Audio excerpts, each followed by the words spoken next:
Ba-da-da-da-da. It's showtime, folks. This is Kev, and this is Black Men Being Brutally Honest. And as always, if you're watching, you're probably subscribed, but just in case you aren't, go below the screen, hit the subscribe button, hit the notification bell. Um, and just some a little bit on my mind. Uh, something that I feel like should be out of human hands because it really is. So let me take care of this real quick. Just bear with me for a moment, and we'll get this started. Hopefully, we get a few people in here watching tonight. It's Friday night, so Friday night is a chill night for some of you.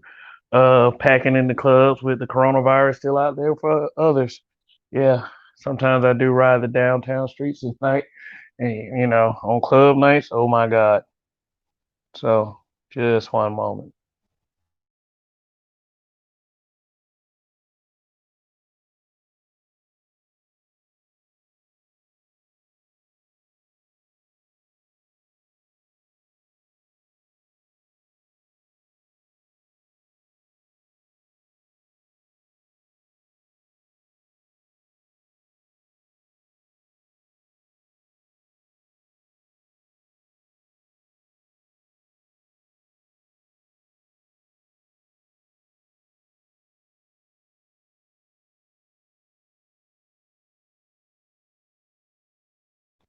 All right. So how is everyone doing tonight?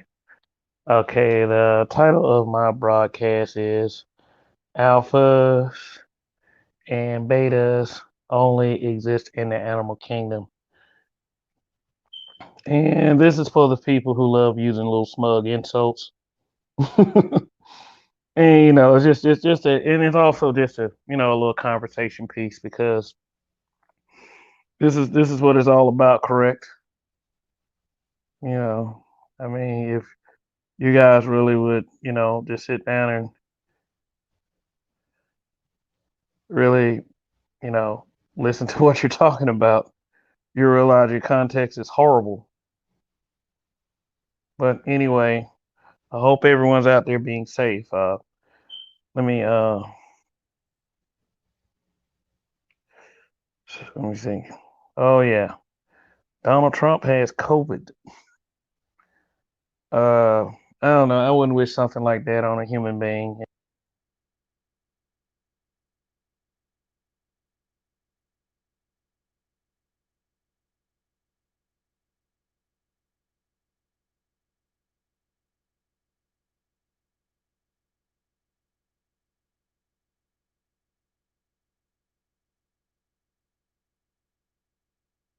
Just a little bit, just a little bit, just a little bit. I mean, there you people need to understand and realize that there are people beside the president who have gotten it and have died, and I know a few people that are like that. And I've talked to quite a few others who are impacted by such as well. So, so well wishes. I mean, despite how you feel, I mean, I don't want to see anybody die. I would rather have him live to see how wrong he is. But I don't know. For a lot of us, racism is a deal breaker. So, anyway, what else is happening out here? Well, yeah, a lot. I saw about, I don't know, 800 conversations about submission out there this week. A few conversations about child support sprinkled in there. Any real discourse? Yeah, yeah. I was I was in a chat the other day. Shout out to brother T. Hassan Johnson. Very very interesting content. Yeah, very thought provoking and very structured. So just look him up by name. Um, you know, just just check the brother out. Also, me tell you about the Roger Report Live, Monday through Fridays, mornings. He is a habitual line stepper, and you need to check him out as well. Very, very good content. And the other day, they got into a little community outreach, so you can do just about whatever you want to with these broadcasts. Is you can spend time, just having a talk, or you can make a difference in someone's life. And I think that that's what the I would say the Black Manosphere should encompass. Positive things and productive things to move forward. Um, but okay, I guess I've waited long enough. My playback value is pretty good anyway, so doesn't matter who's watching as long as the message is out there. I'm gonna go ahead and get started. Um, um, if you're talking in a literal sense, uh, it is impossible. It is impossible to actually uh, pick up on who's a alpha and who are betas when it comes to human beings. And one of the major reasons why I would even say something or bring that up is um, humans can use weapons. Um, so no matter how strong a person is, if that person can't get around that weapon, there's no way for them to prove it. So and plus another thing, brains, you know, brains is always gonna have a leg up on brawn. Uh, all right. Shout out to Youngo Savage. Uh, Alongo Savage. I apologize if I'm not pronouncing that correctly. Um, so anyway, the reason why I would even like bring this up is it's like we call people alphas and betas not based on what they can do and what they present. We select alphas and betas by favoritism, who we like and who we don't like. And sometimes we'll send that person to the slaughter depending on who they are. We'll hype their heads up, and then they'll be in over their heads. Okay. See, alphas and betas are basically, I guess, determined by physical strength and their ability to lead. But that only goes in the animal kingdom, and I'm gonna tell you why. Um, Animals, can't like I said, like humans can use weapons. Animals can't. They have to if they're in a conflict, if they're in a fight, they have to prove themselves by physical strength. Um, Physical strength meaning that if one animal overwhelms the other, that's the alpha right there. But we often use the term alpha and beta in these conversations when it's come like I said, it's who we like, who we don't like. Alpha is usually the big dog.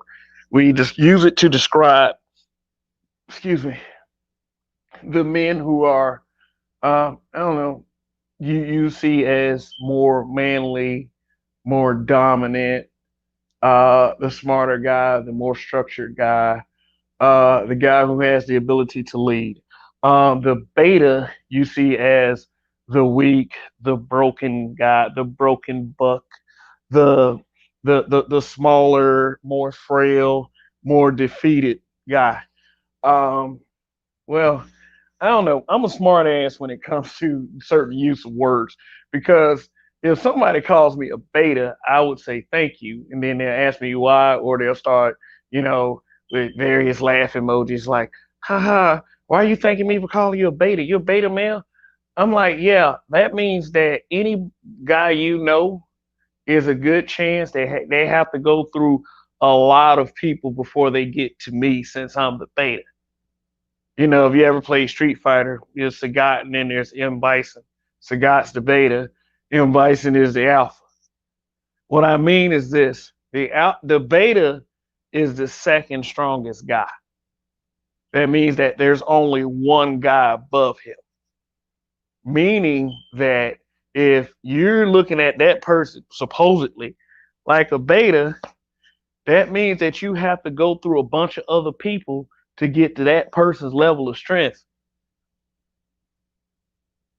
So yeah, but we always try to, well, we can change the meaning of the words through urban slang.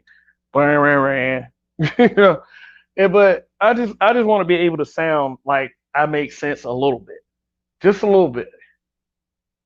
Just using you like just hurling insults at people with no end in sight, for the conversation itself. Because I started to think today. I mean, I see people on social media arguing, fighting, just going back and forth. Is there going to ever be any kind of, I don't know, is there ever going to be is there a goal to these conversations? Is there a goal? Okay, if like say for instance, if you have a YouTube platform that is basically built off complaining about what black men are saying about black women, at the end of the day, what do you want those black men to do by you saying that? What do you hope to accomplish? Luongo Savage, don't betas basically define alphas? Yeah, the alpha first has, I guess in a sense that, yeah, if the alpha can somehow manage to defeat the beta, I would say in that sense, the beta can define the alpha, but at the same time, if you're not the alpha or the beta, you fall anywhere under that. I mean, if that makes any sense.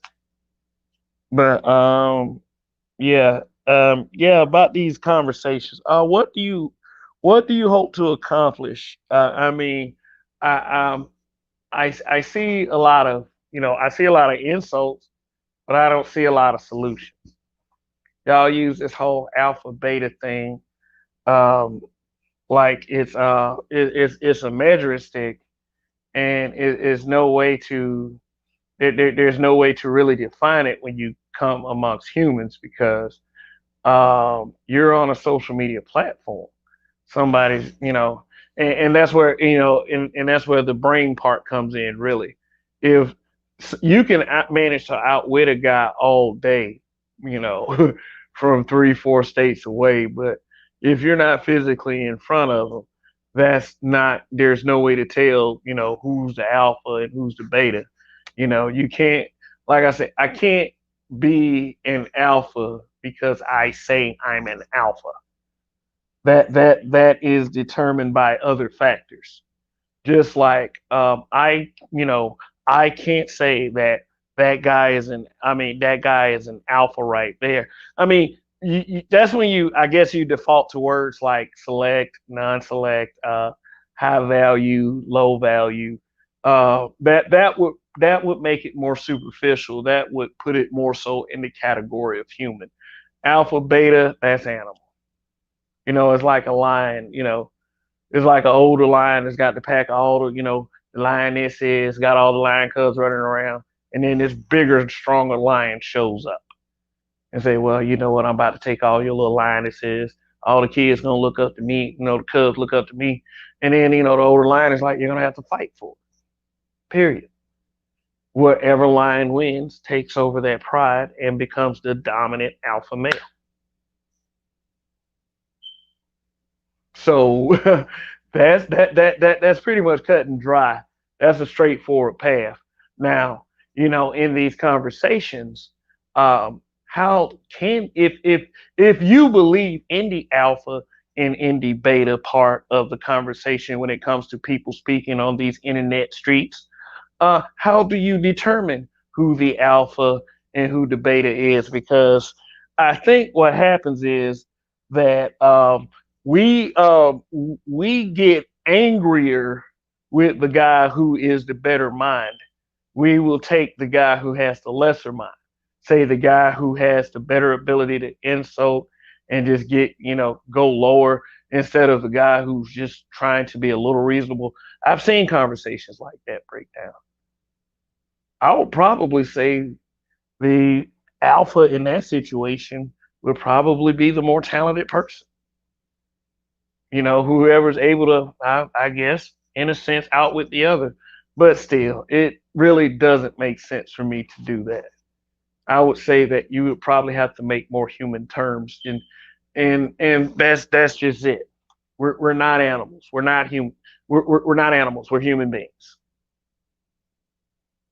We're not savages. We're not in the prehistoric era. If we were cavemen, you could probably determine alpha then, but there's too many brilliant minds out there that are able to use muscle in order to get what they want. Are they the alpha that you are referring to? Sure. So it just really comes down to, I guess, maturity, so to speak. The ability to use your words in its proper context, so you can get your points across cleanly instead of sounding like a bag of cats that's just dancing around in your head. Yeah, I'm watching too many Marvel movies. But anyway, I hope everyone is having a great week out there. Yeah, yeah. My wife had a family emergency, but the good news is her sister is recovering just fine. She was a little worried about it at first, but her sister had to have an emergency surgery, so her and the kid went down there, and I'm just sitting all in the big old house by myself. So that's the way my week has been. Quite uneventful. Yeah, but life is always a blast when you are a habitual line stepper. Yes. Oh, shout out to the Roger Report Live. That guy right there. Long live the habitual line steppers. Yeah, we talking about alphas and betas. So he'll be up on the panel real soon. Um, so yeah. So anyway, how you? I mean, I guess when you talk about social media conversations, I guess I'll tell you about a situation that made me think about this topic. And it's always, for some reason, is always sparked by some form of disagreement. So as per usual, there was this, I don't know, I guess there was this woman, she was getting praised in a Facebook group. I have no problem with black women getting praised in a Facebook group, but she's kind of misandrous. So I went on the devil's advocate end of it because, I don't need to praise women in Facebook groups because I'm married. I don't care about your feelings. I don't need to. I mean, seriously. So anyway, I just basically, I'm saying she's a misandrous. She's always trashing black men. I even went as far as to call her a coon. So, usual female hops on me with a faceless profile and pulls my pic off her, my profile. And I'm just like, this is. I'm like, yeah, this that gets old. I don't. Let me tell you something about men. We don't care really about being called ugly. You know, it's not about how we look, it's about what we can do. I mean, Biggie Smalls was getting pussy, and that dude had a cock eye. He rest in peace, Biggie. But shoot, but I mean, what is calling me ugly gonna do when I'm making a point? Nothing. That makes me beautiful right there. But she goes into her little bitter black woman rage fit, and she calls me a beta male. You ain't nothing but old beta male. You talk tough in a Facebook group, which I wasn't talking tough. I ain't got time to sit up there and try to be physically threatening to women. I mean, damn, they're physically threatening to themselves. I don't need to do shit. So, um, it's like she called me a beta male, and I said this. You know, I said I gave her the title. I got the title. I said it in the comment. Alphas and betas only exist in the animal kingdom. I mean, for real, think about it. Big tough guy. Hey, I'm the alpha. Like, I really think there's something wrong when a man has to call himself an alpha. Phew. I mean, I remember. I remember when a guy showed up to a Facebook group, started calling me a beta, and he started calling himself an alpha. That man said that for about 5, 6 comments. It's like, how are you calling yourself an alpha, dude? It's like, what state are you in? I mean, I would love to meet up and have a beer with you and see if you talk that alpha shit then. In fact, I ended up finding out he was in a city that I visited quite frequently, that I have friends and family members at. And it was like a 2 hour drive. 2 hour drive is nothing. Seriously, when you're an adult, a 2 hour drive is nothing. Like, I don't know. I guess when you first get your driver license, a 2 hour trip is like a vacation. But, we off that bullshit now. But, he want to cuss me out. You want to cuss me out and start like giving himself credit for how much pussy he was getting. See, that's not alpha at all. First of all, guy, you don't let pussy determine whether you're an alpha or not. I mean, seriously, you get to that alpha spot before you get the pussy. I thought the whole point was you attract women when you are an alpha. It's like they see it radiating off of you, but that's not really in being an alpha anyway. That's called confidence. It's called confidence. Oh, look at that flashing up on the screen. but anyway, um, so you want to call a guy a beta? Why do you call guys beta? Let me see. Why? Let me think about the reasons why anyone gets called a beta. Um, Number one, you're not agreeing with women 100%. Yeah, because those are usually the people, the weaker, more frail gender is somehow always the ones trying to determine who the alphas and the betas are, which is all the way fucked up and wrong, if you ask me. Um, yeah, they call you a beta because you have criticisms about their behavior.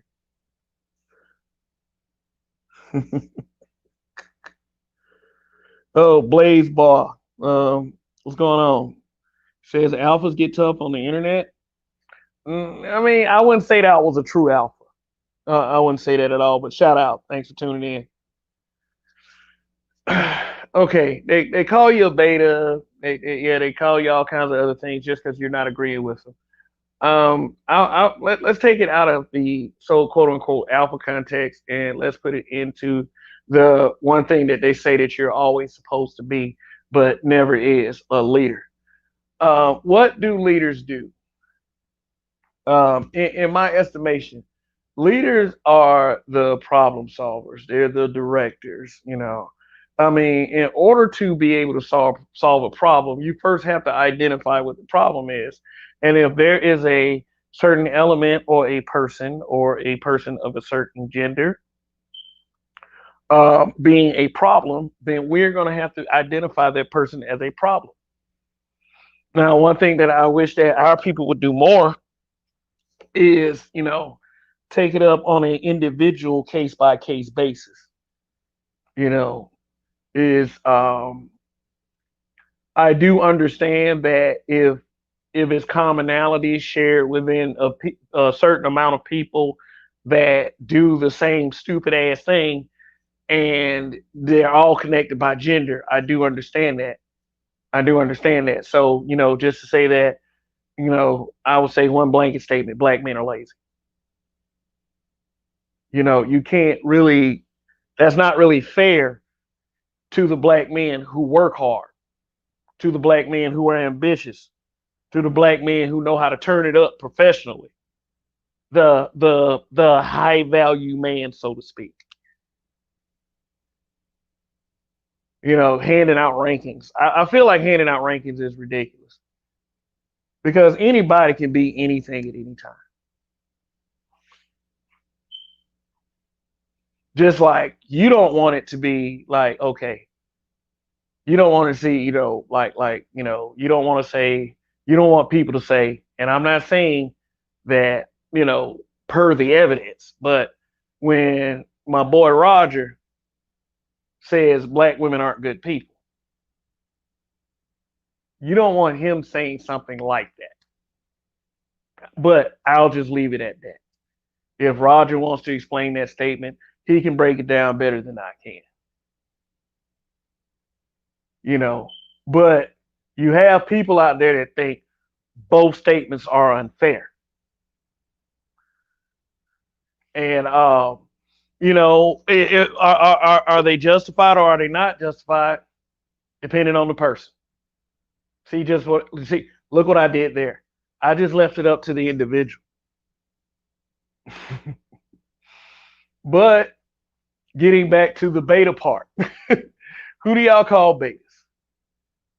Guys who basically are mentally weak, guys who are physically weak, guys who don't have their shit together, guys who okay, and I'm gonna say this even though I feel like this is really a real huge problem if you really think about it. Guys who talk about women. Yeah, and I just think it's not a huge problem. Like let me repeat that for you. If someone wanted to record me saying this, uh black men bashing black women is not a real problem. It just isn't. It's not. And if we were counting the number of times black women have trashed black men, actually dwarfs many times any black man has ever talked about black women. A couple black men might have gotten popular doing that, or what you call it. Well, what I call it is, handing out facts and truth all motherfucking day.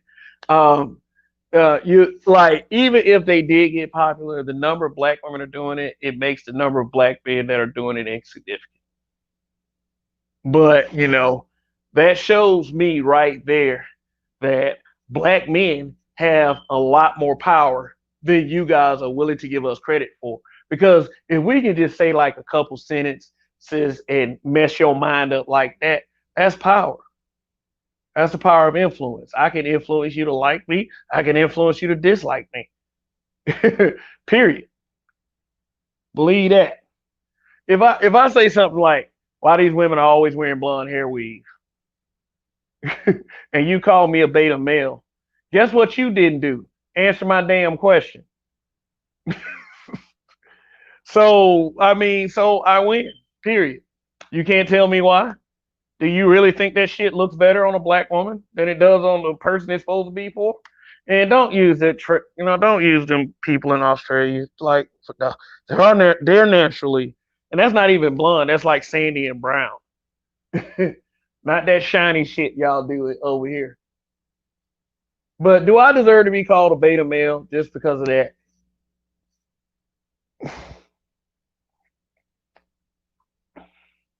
But anyway, I don't know. Is this that do y'all want to be in a conversation that makes sense, or don't you want to be in a conversation? I don't know. I don't know. It's just I'm just trying to find out what this end game is to what do you want to do? Do you want to fight forever, or do you want to start solving problems? I think we should start on the path to solving them. So anyway, let's see. Let's see here. Hmm. So, so, so what do y'all think? Anybody in the chat? What do you think? Do you think that alphas and betas can be definable by humans? If you walked in a room, could you pick if there was a room full of people, right, men and women, could you pick out who the quote unquote alpha was? Could you pick out who the beta was, or the betas? Because y'all like the group. It's like beta, alpha, and everybody else is betas. That's ridiculous. So, okay, let me talk to the people that call motherfuckers betas. Listen up. You catch more bees with honey. You're not gonna get anywhere with disrespect. Meaning that if you say something that you feel is correct, It's not, and it you insult somebody with it, you're not going to get anywhere with it. I understand that. I understand that, as a human being, that you may not be able to see where you're wrong at. But if you get a bad reaction, immediately, you might need to examine that a little bit better. I feel like that. I feel like that once you cross that line, shit, there's really no reason for me to think of you as a human being. that I have to, um, have to be I'll try to be reasonable with you, but after the insults, there's really no reason to do that. There's really no reason to do that. The only thing that I can do is not bring my character down to come to that level. Because I'd rather be an adult than to be an alpha. I'm too old for that kid shit. Like the whole back and forth thing. The reason why I feel like that we do have the back and forth thing is not all that bad though. The reason why that I feel like that we have the back and forth thing is we're trying to have a conversation, and sometimes those conversations have they turn into debates, and I think that a lot of people really need to stop crying about this shit. Say for instance, if Roger says something you don't agree with, or if I say something you don't agree with, and the onus is on you to debunk what we're saying. You could either debunk it or not debunk it. Good luck. But once you throw out an insult, you lose. You lose it all the way. Shout out to Rogish the Billmonger. Okay, he says when it comes to betas are just the everyman. Alpha or just cats that might shine a little bit more than others, but they're still basic. Yeah, I mean, by definition, supposedly, the alpha is the winner and the betas are the losers. But still is kind of stupid, you know. So let's see.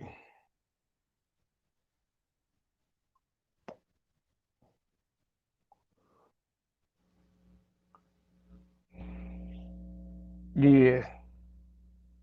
So I wonder. I'm gonna ask another question. Am I less of an alpha per se responding to disrespect for those out there listening?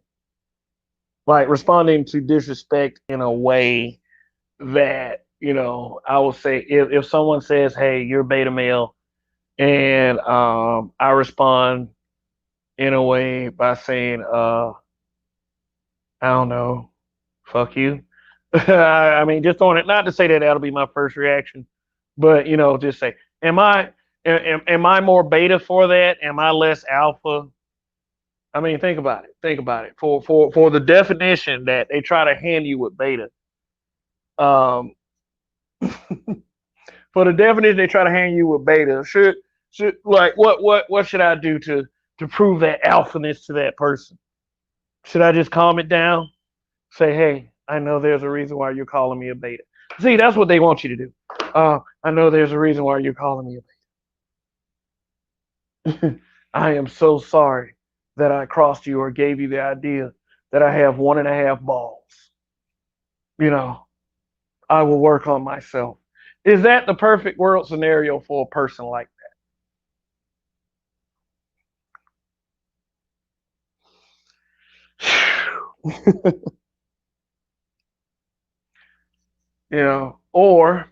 Or I can say something like, well, I can only prove whatever by my work.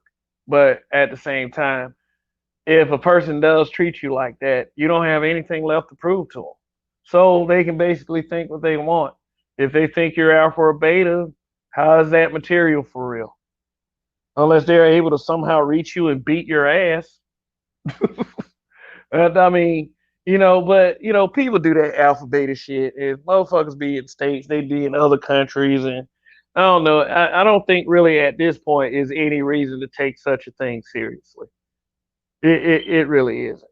I mean, it is. In fact, let me talk to black men for a second. Every time somebody insults you on the internet or try to separate you and call you an alpha or call you a beta, here's what one thing you should do. If they call you a beta, you should really laugh. If they call you an alpha, you should feel insulted. These are for the people who try to do that bullshit. Because if they call you an alpha, they call you that probably because you probably a little bit of a simp. I'm just being honest. I mean, just say if these are not men and women of class, and and, and high value that call these people this kind of thing. They're not. They're not. So really, honestly, if they call you an alpha or they call you a beta, they're calling you that for a superficial reason. They really are. Let me read this comment. There is another class called bitch ass alphas who are only alpha around betas, but with another alpha they present the present they shrink. Sounds like a bully to me, actually. Yeah, that sounds more like a bully. It's like they just say that this is big kid around a bunch of other smaller kids. He pushes them around until another big kid comes around and clotheslines the fuck out of him. And then all the little kids aren't afraid anymore. The bully loses his power. But as long as that other alpha doesn't show up. So, mm, another one, there is something to be said about it, but what you want to do is kill the situation with class and it will speak for itself. Yeah, exactly. Yeah, exactly. Exactly. Exactly. You probably, and a lot of people don't understand this. And it's like, let's talk about real life for a second. A lot of people don't understand that is that you can find other ways out of a situation besides just fighting.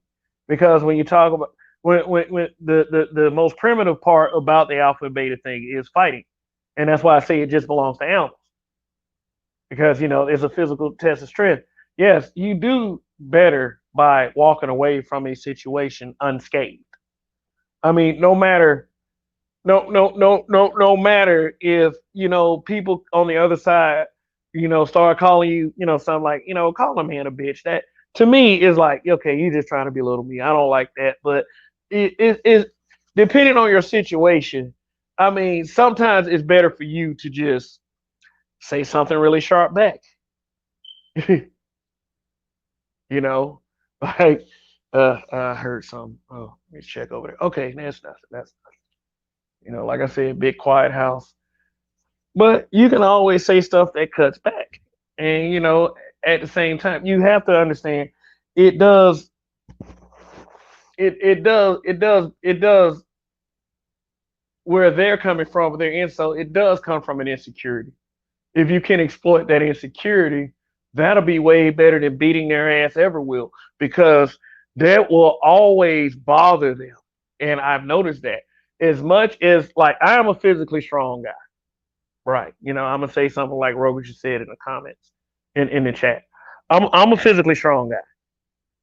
Yes. I mean, even though I'm an older guy now, I still pretty much have pretty much like a lot of my strength. But I feel better knowing that I cut you in your soul. Say for instance, when I go around a bunch of black people and there's always this, this rat or this old hood, hood guy always like, oh man, why you talk like that? I was like, because, and then I'll say something like, well, because I grew up with the English language, and a couple people chuckle. That person will immediately go into defense mode. Hey man, why you gotta say it like that? I wasn't doing that, but just you don't think I speak English like that? You already won at that point. There's not much more that you need to do. I mean, you can shrug and they'll still get angry with you. No need to take a person's head off. That they'll pretty much take their own heads off in a little bit. Shout out to Black Mind. So come across as a square, bait the bullies, then get rid of them when they expose themselves. Mm, absolutely. I agree with that. I've done that to a couple people. I mean, the chest get all big, but once you look them deep into, I ain't gonna say deep into their eyes because that sounds suspect as hell. But you know what I mean. Once you look them into their eyes enough, they're the real person to come out. The real person to come out. So I mean, I've broken down a couple people like that. I mean, to the point where they always had to feel like they had to be petty when I came around. But that's a display of power. I don't like, when I was growing up, I wanted people to shut up. I did. I wanted. Oh,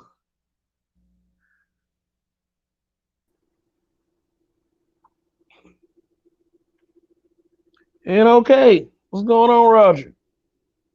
What's happening? What's happening? How you doing? Yeah, I'm good. You sound a little low, so I mean, maybe that's just me. But anyway, what's going on, man? How's it going?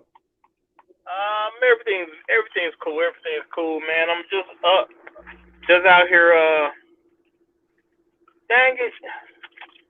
Yeah, just listen to what you're saying, man. I'm gonna say this, real quick to go a little bit back from what you was talking about. Um, you said people were like insulting you on the internet.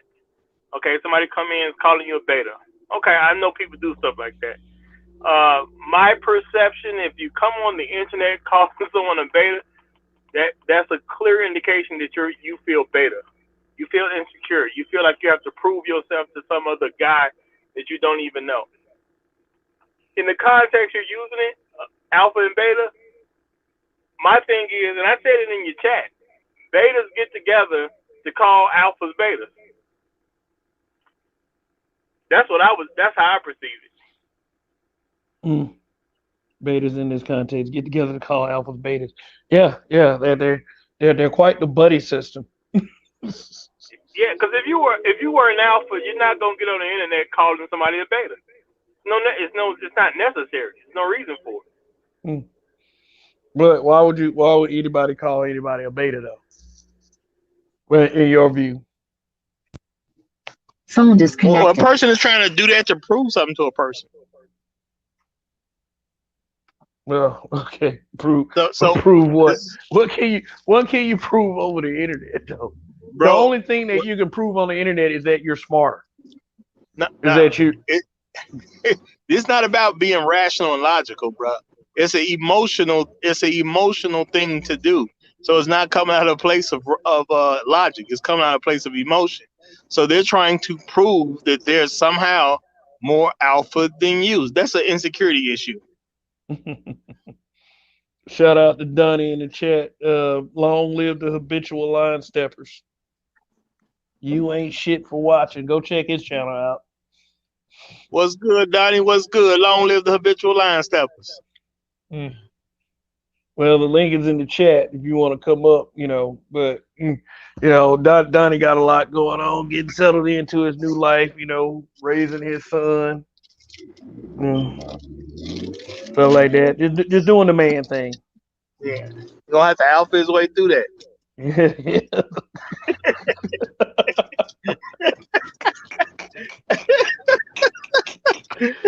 You gotta alpha your way through it, man.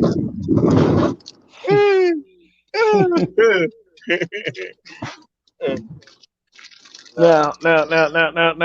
What I'm saying is, if you're using the word and you have the basic understanding. Okay, hold on one second.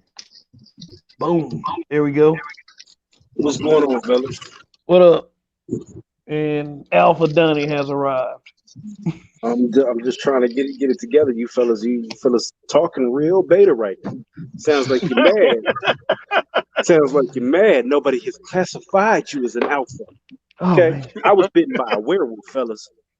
All right, it's the full moon. I am in full alpha mode. Ow, ow, ow, woo! Oh, we better be careful tonight. We got Alpha Donnie, not regular Donnie. So Oh man. Me and Michael better Jackson. be. Now, now, Now, now, hey now, man, now, let me, now. I know that. Okay, let me put out a disclaimer. I know that there's a couple of YouTube channels within the Black YouTube wing, in the Black manosphere that use the word alpha in their titles. So no offense, but that's was that what this is not a conversation per se to say that you can't turn around and say, oh, what you saying? What you saying about? No, I ain't saying that.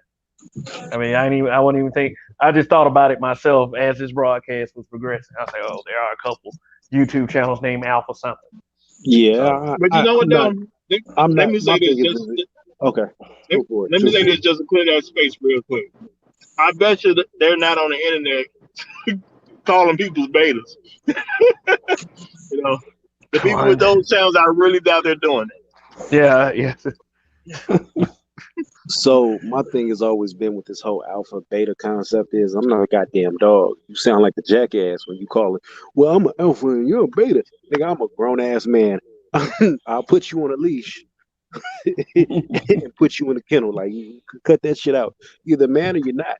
And at the end of the day, when motherfuckers run around with this whole alpha beta bullshit, it's really just a way to try and justify their manhood online. I'm better than you, so I'm an alpha and you're a beta. It's nonsense. Ultimately, what it boils down to is, are you a man? Yes or no? You check the box or you can't check the box. And I'm not talking about a male because there's a difference, right? You're a man. You handle your responsibilities. You do what the fuck you're supposed to do. There's a long assortment that comes with being a man. Motherfuckers running around talking about alpha and beta is on some cornball shit. And I would kind of have to agree that usually it is some cornball going on because if you truly understood the concept of alpha, you see what I'm saying? Well, how people use this is they're trying to say I'm above other people, and they try to make it where like they're the highest ranking person of whatever they're trying to talk about. Anybody who's truly an alpha works with other alphas. People be trying to present like I'm alpha, no one can do what I'm doing. I'm at the highest pinnacle of whatever. Hey, I've never seen an alpha not work with other alphas. If you think about any professional sports, are those alphas or not? Those professional football players, professional basketball players, professional baseball players, whatever the case, are those alphas or not? They're alphas, yes. Are they working together? Yes. Alphas work together to get things done. Period. I'll take it a step Betas further. talk about what alphas did. Niggas will scream that they're alpha and be working in McDonald's drive-thru. No, well, I'm Nick, gonna Well, say this. Betas talk about what alphas do. yeah, but I'm just saying talking about the dude. Talking about the concept dude is, that. go ahead. What? No, I'm just saying. You talking about the dude that working at McDonald's, the one that presses pants and wear cologne to work. You're right. I'm Well, we alpha. had one I'm like an that alpha. all I'm on the. the prize. What? Well, you know what? I'm gonna even get context to that. I'm gonna even get context to that. You know what I'm saying? If you're a young hustler out there, you 16 years old, I'm and they not got talking your about first 16. I'm job. talking about Oh, 45, 32. no. I just said I'm gonna get some context. That's why I said that. Okay, Because I don't yeah. want the young guys. This ain't about y'all. This ain't about y'all. If you stepping your game up, getting your first job or something like that, no, y'all good. Don't worry about that. Y'all good. The young folk. Mm.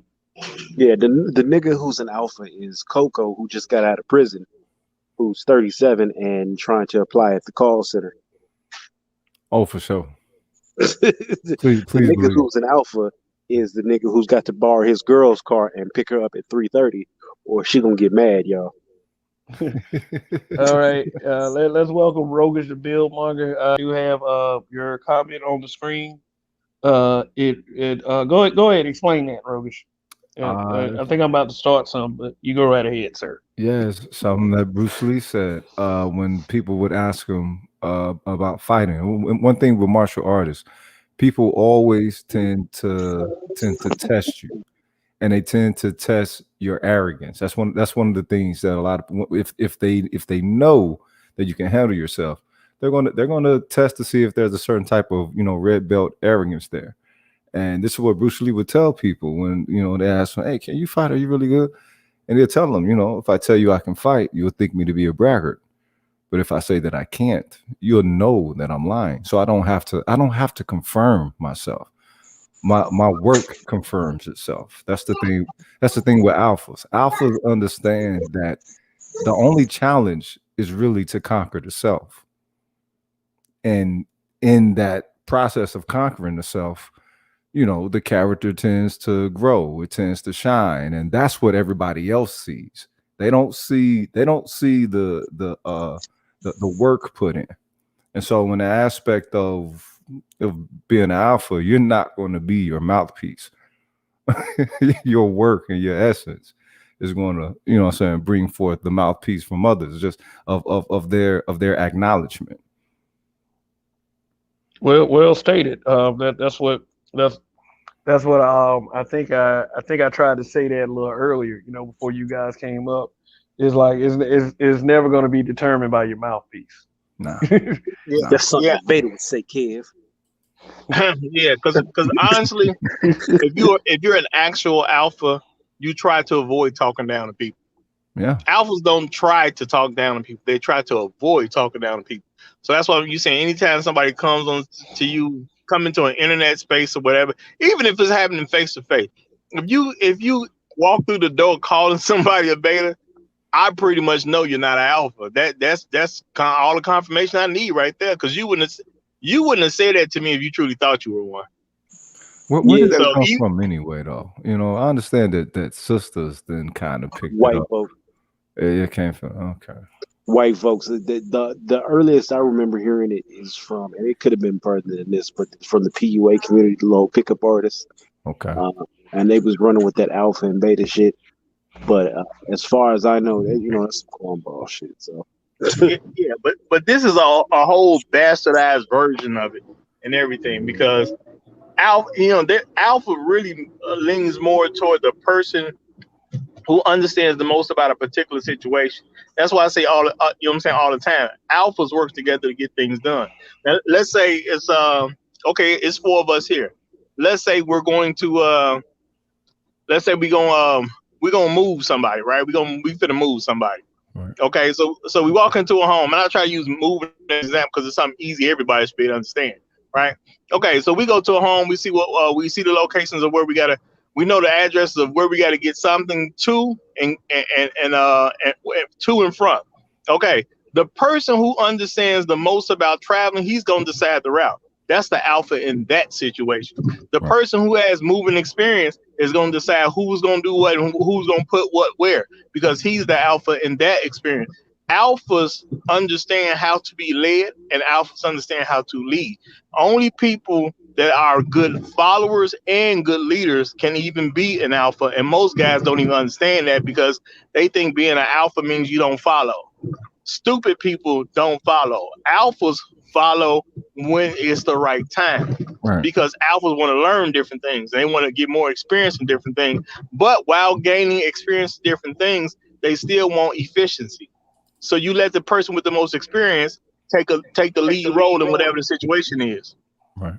Because that builds the character. The thing is, what makes someone an alpha is that they're putting forth a specific type of work that refines and exalts their character. Because that's that shine that everybody sees. To where, all right, oh, wow, you're this, you're that, you're this, you're that. Like for the longest, as a young man, I was always told, you're a good man, you're a good man, and it's like you hear it so much to the point to where it's like, all right, well, you do what's right, and you actually consciously work on your character.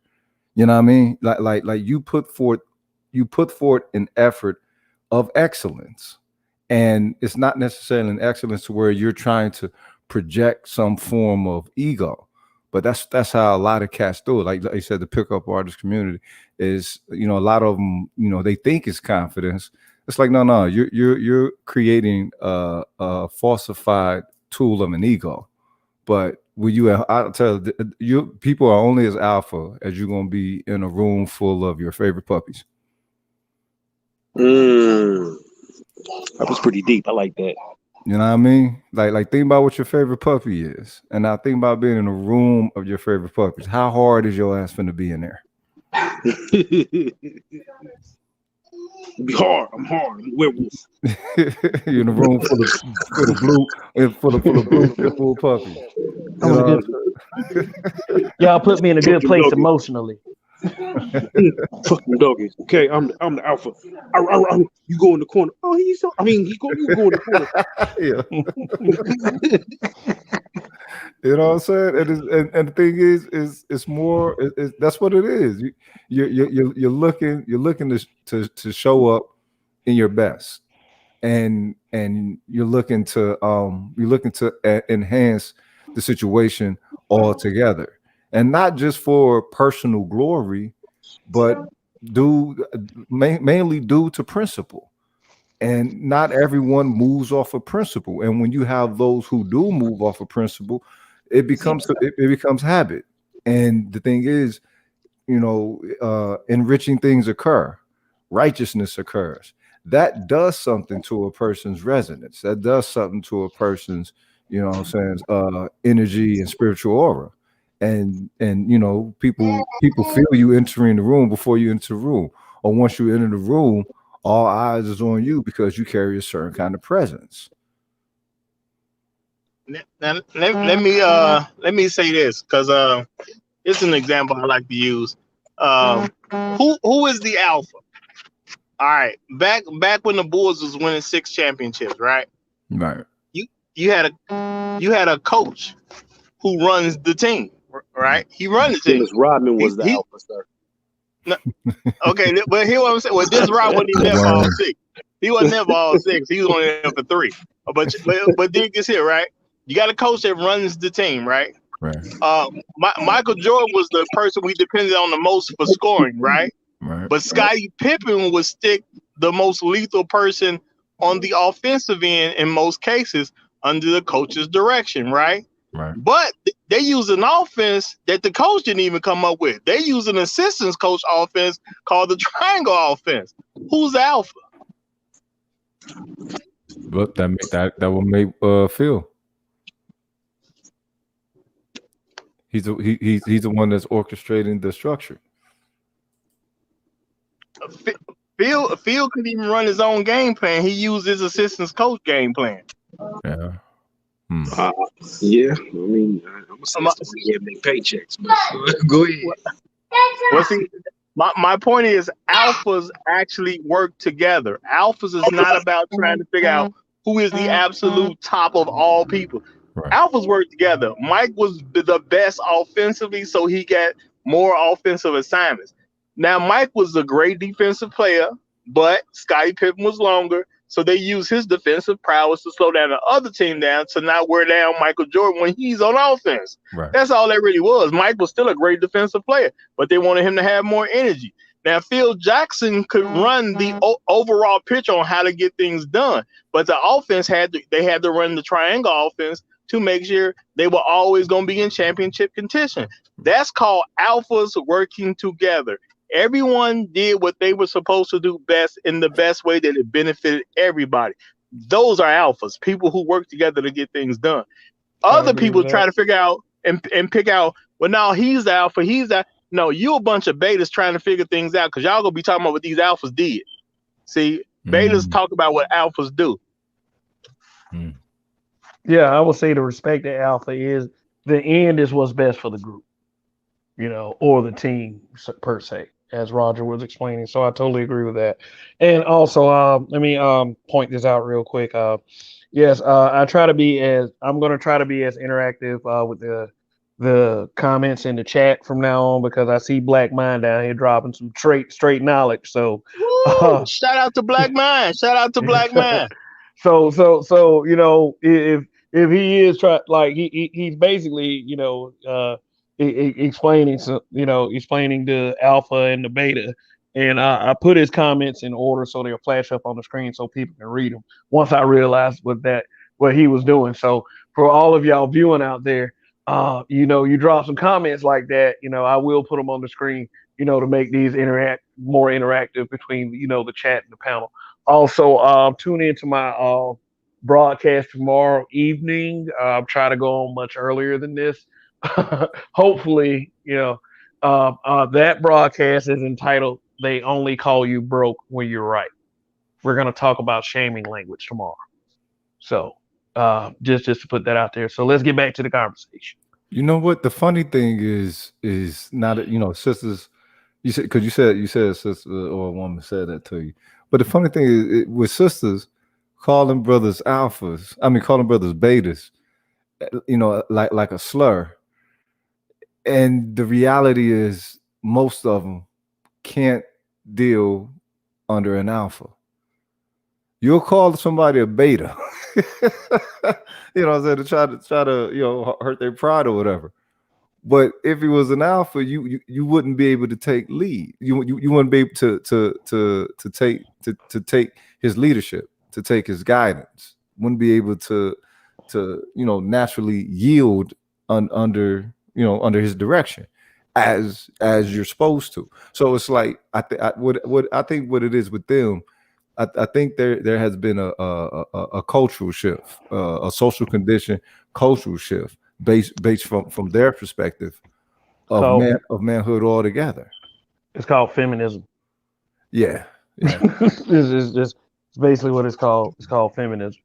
The concept or idea that they get to determine, everything about a man, while you can determine nothing about them.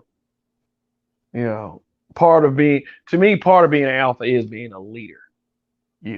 And part of being a leader is you have to make the tough decisions, and you have to have it doesn't, your opinions don't have to be unpopular. That's just based on how they feel about your views and your opinions. But as an alpha and as a leader, you don't worry about any of that shit.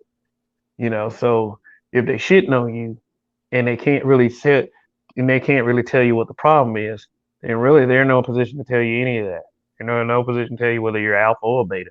They're they're in no position to tell you up or down at that point. So it just wasn't that. It wasn't that I was so offended by what the young lady was saying, because I realized a lot of how do I put this? A lot of young black women, they are troubled. I didn't take too much offense to that. That's not being an alpha. That's just me not wasting my time with stupidity. But I felt like that by what she was saying, the context is so screwed up and so wrong that I felt like if there's a widespread opinion that really believes this, then I felt like it deserved a conversation.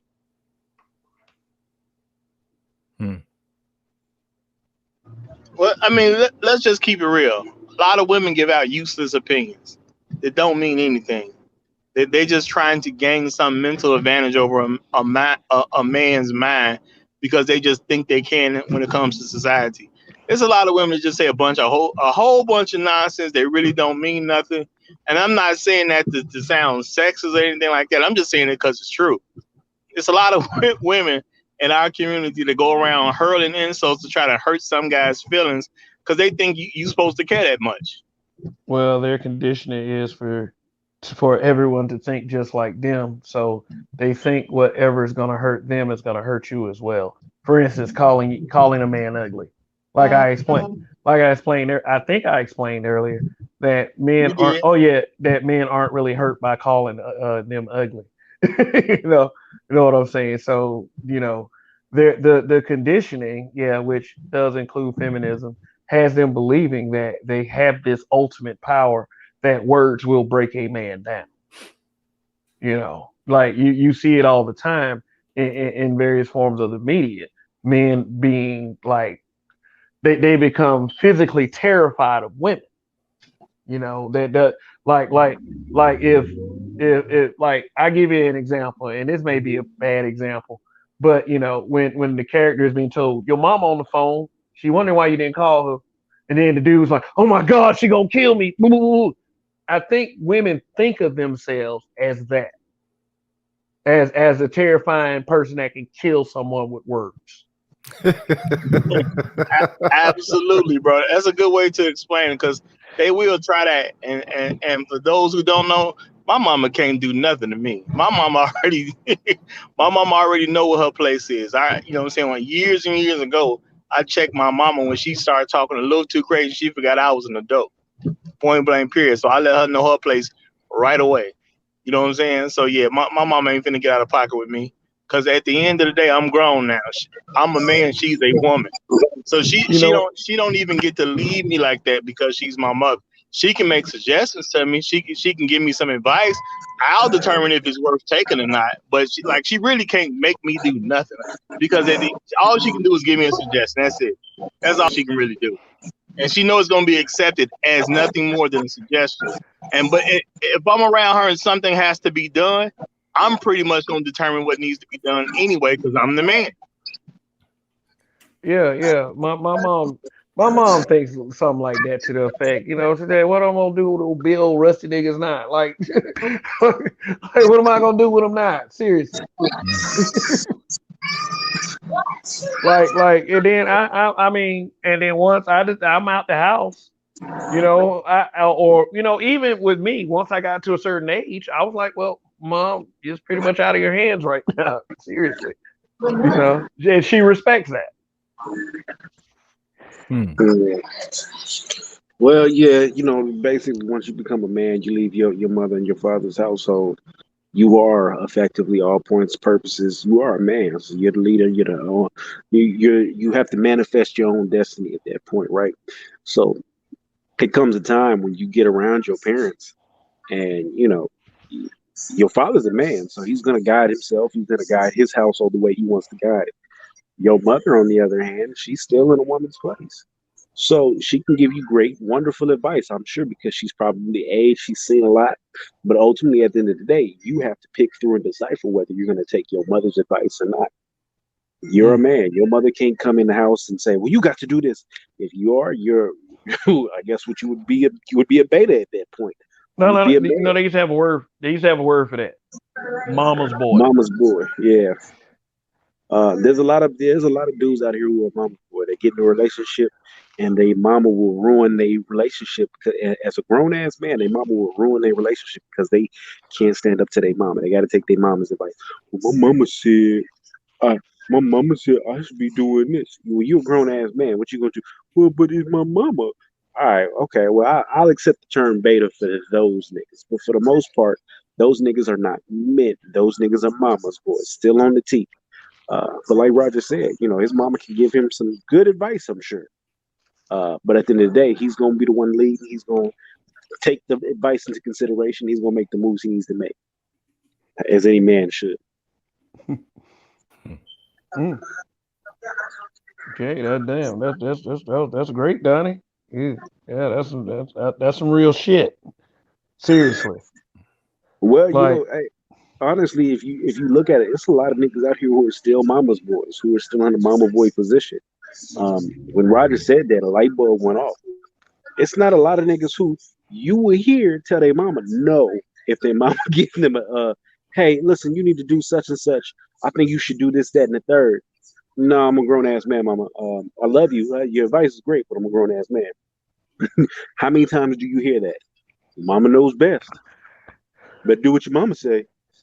yeah, I kind of wish there was a female up here because I want to know if they ever dated a guy who would, who was a mama's boy. How that was. That would be something that was real nice. That would be real nice. They do it, but they can't. They don't like it either. They do it because it's a guy that they feel is easier to control, but they still don't even like that. But yeah, I my thing is like if you can't check your mama included, you know what I'm saying? How much of a man are you? Like if you, Facts. you got to relax yourself. I mean, don't get me wrong. I love my mama to death. I'll kill you over my mama, but my mama ain't finna run me. I'm grown. I've been grown. You know what I'm saying? And I was a very young man when I reminded my mother that I had been grown. So don't you ever get out of pocket talking to me like I'm still a child. well, Okay. I got a relative. It's funny because we make fun of her to this day because she dates a mama's boy, and Just like a quick little, without getting too deep into it. The nigga's a Christian rapper. He's 30. If I'm 33, he 30. He about 36, 37. Nigga's a Christian rapper. Just started being a Christian rapper. Roger, you can tell us how hard it is to get into rapping. This nigga's a Christian rapper. Oh, A little tougher. That's a little tougher. beats by Jesus. Yeah, Beats by beats by Jesus. So he didn't start rapping till he was old, and this nigga put out a song, and it was #1 girl, and he was talking about how she was the love of his life, his #1 girl. She's the queen of the ship. That is his #1 girl. If he didn't have her, he'd lose his whole world. That's his #1 girl.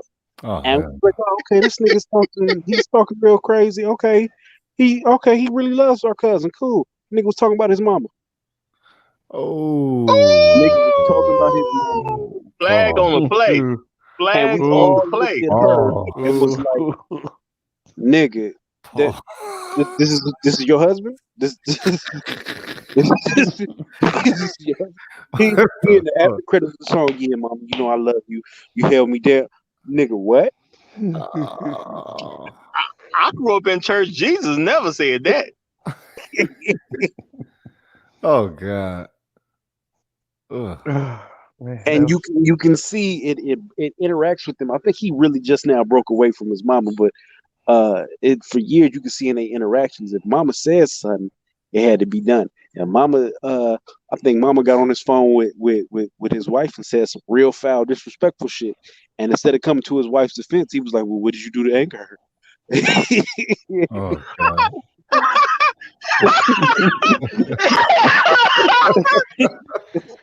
Oh, God. How old was this kid? Player. He If you had ever to be hear like this, 32, 33. Wow. And it's really funny because we don't, she adopted, so she a little special to begin with. Lord, yeah, we be looking at her like, all right, well, nigga, this is what you wanted. Hey,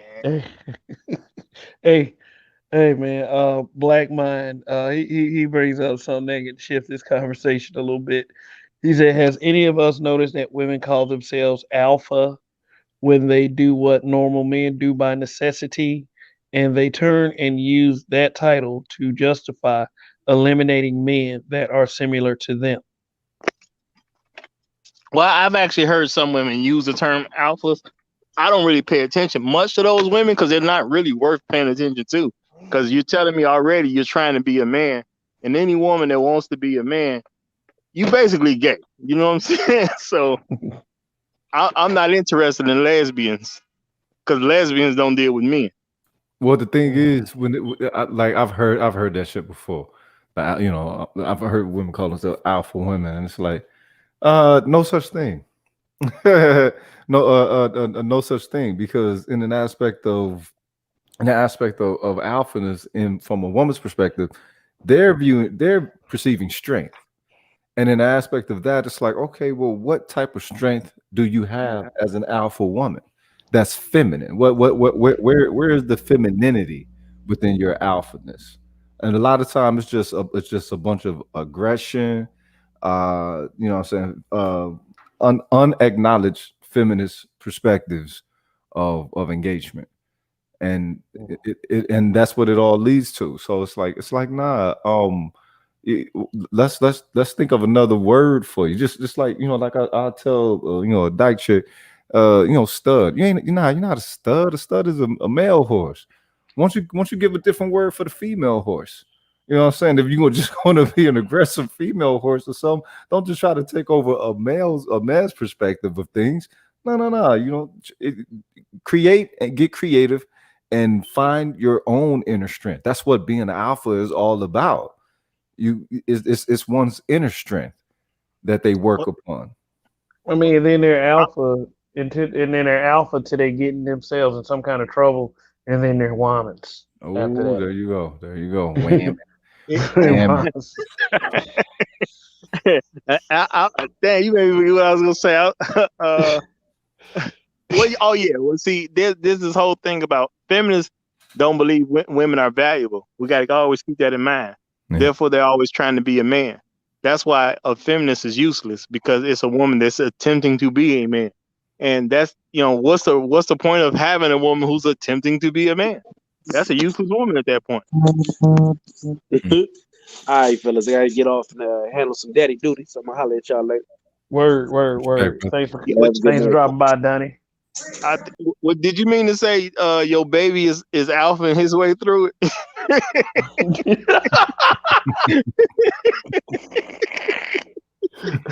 It's such a young, tender age, probably.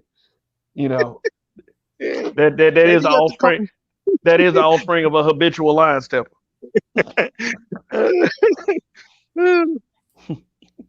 Yeah, women sound crazy with all that alpha stuff, though. I'm just gonna keep it real. They sound nuts, though. It's heavy. They really not stable, mentally. No, to me, it's always like when they talk about that, it's always like how much attitude they can show. I don't play that shit. Right. And I wish I had my laptop so I could show y'all some pics of this so-called alpha female. But I can't. God. Well, that's what I'm saying. Have you ever seen a woman who called herself alpha that you would perceive as a stable woman? No. Because I ain't never seen it. No. I would perceive her as unglued. I would perceive this woman as somebody I probably would not want to hang around and try to have chit chat with, because I know if by the kind of person I am, I'd probably say something that'll throw her a little off. Make her feel less alpha. Right. I mean, I'm just saying, you can always find an example of anything, but just so far in all my years of being alive, I've never seen a woman that called herself alpha that I would think was stable. Okay, shout out the Gold Professor. Oh, they was rocking in your live earlier, Donnie. I mean, Roger. Excuse me, Roger. Yeah, they was rocking in your live earlier, bro. It was, man. I was on the road and driving around Emory and a couple of other towns, and I was firing up listening to it. Okay. Oh yeah, the Roger Report live. Yeah. Oh, word, got a super chat. Thanks for the super chat, Gold Professor. Says peace to the chat, peace to the panel. I'm late, but I'm here. That's okay, sir. You always go back and watch it, when it uploads. I got good playback value. I mean, I steady see that subscriber number climbing. So definitely, yeah, man. Yeah, it's cool. It's cool stuff too, man. And I think that a lot of it has to do with the fact that I drop news stories. Right. Like I like doing that. It's news story. It's just something to talk about. It's like, okay, imagine a Facebook feed that's got news stories, and then you got your conversation piece. Right. Say for instance, one like the circular conversation, like some pud like will ask the question, why is black men always messing with white women or something like that?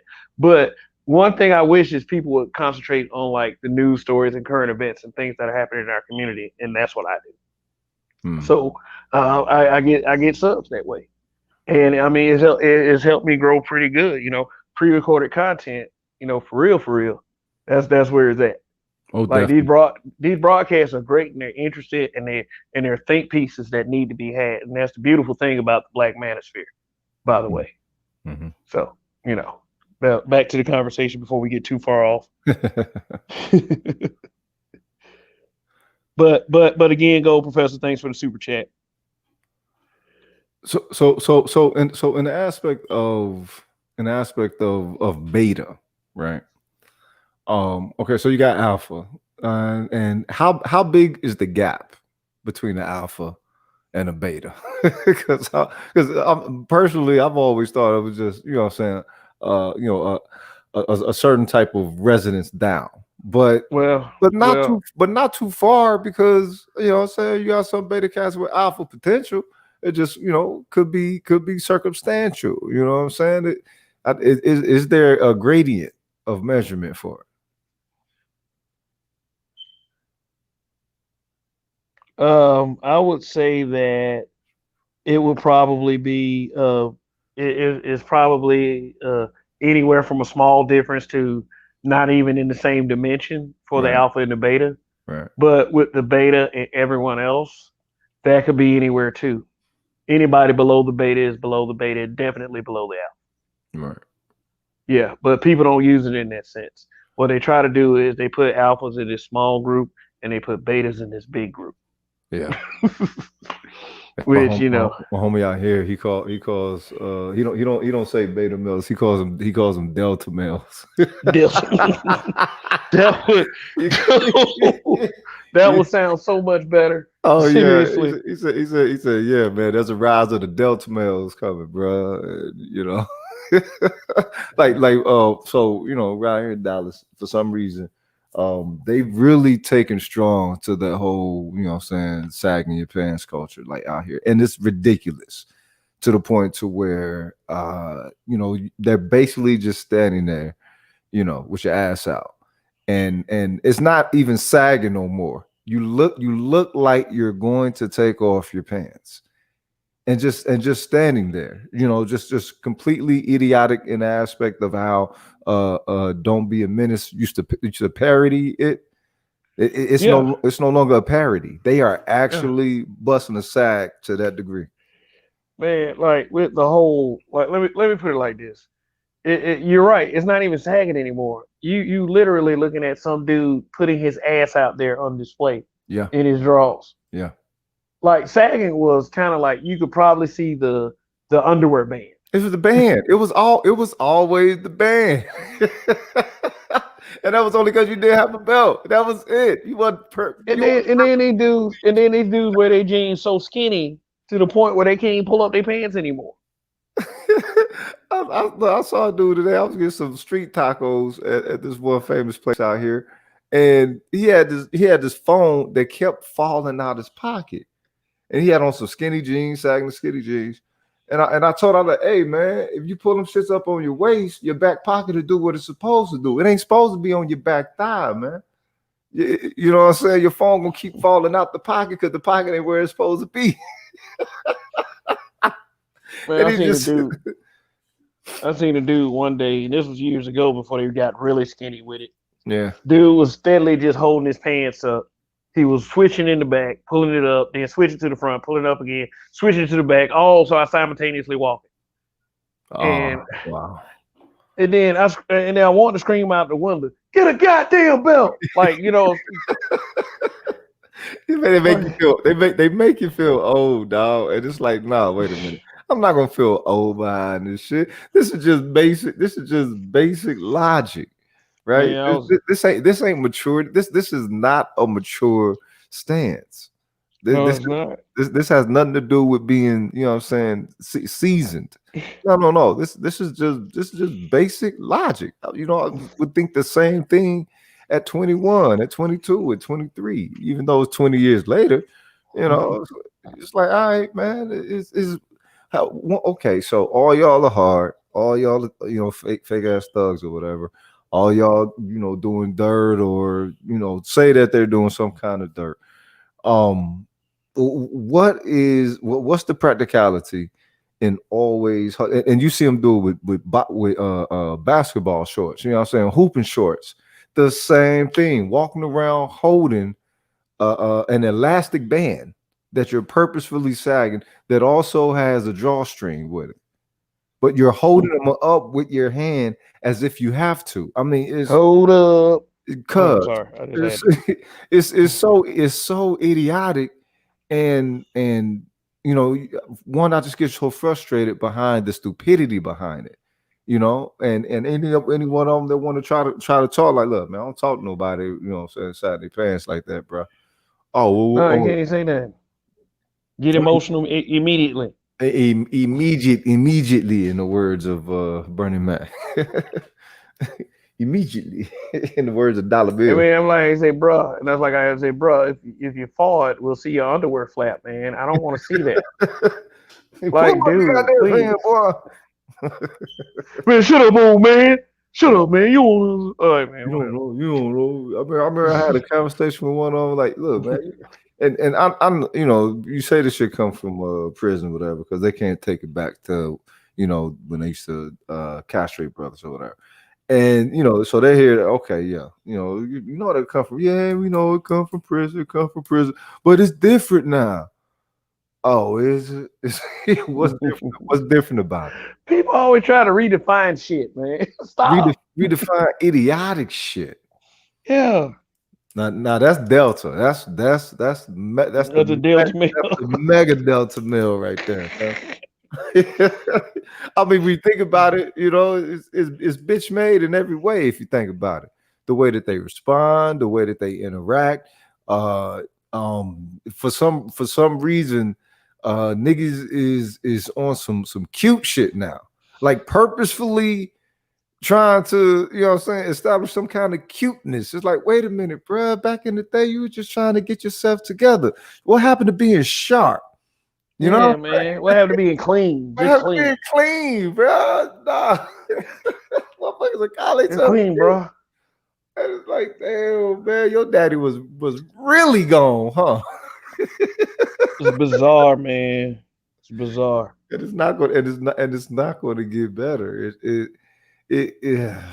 It's not going to get better, and it's going to get worse to the point to where the distortion is going to be so heavy that it's probably going to cause heavy physical frictions.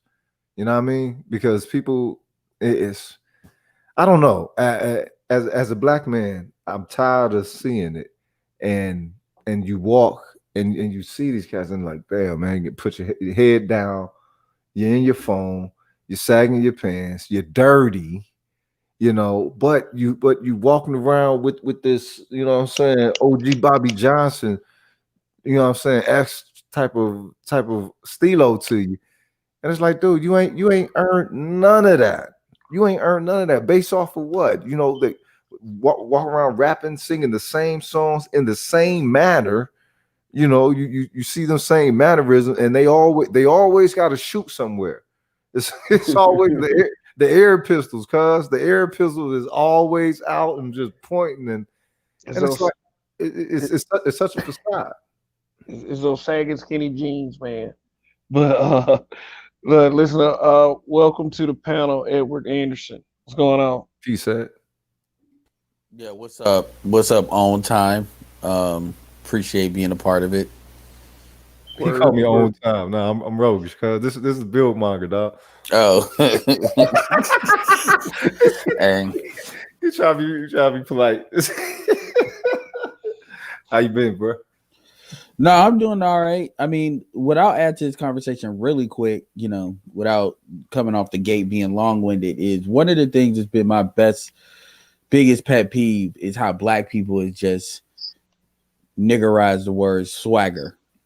Yeah. Like swagger used to be something that pretty much you had to be pretty much an OG to have, you know, or not, I hate to use the word OG, but you had to be aged. Like you could only get into that when you was like in your 30s or something at the earliest. Yeah. And now it's became something that's just, you know, like we use words like thick and every other word is just been bastardized to where motherfuckers don't even understand that swagger is like wine. You can't just come out the gate being like that. So when I hear shit like swag, I'm not gonna lie, I used to cringe a little bit every time, man. That's my pet peeve on shit like that. But yeah, I mean the thing is it's like we were saying before. What happened to clean? What happened to what happened to being smooth? You know what I'm saying? These were things. One, it came with a lineage. Okay, you know, you learn being clean from those who were clean before you. You know what I'm saying? People where I'm from, you know, it's the 3-piece, Stacy, and the Brim, cuz, you know what I mean? And they would give you the game of developing character, and the end result would be, you know, your swagger or an alpha-esque type of energy or something. You know, the whole thing is they got to be skin in the game. Yeah.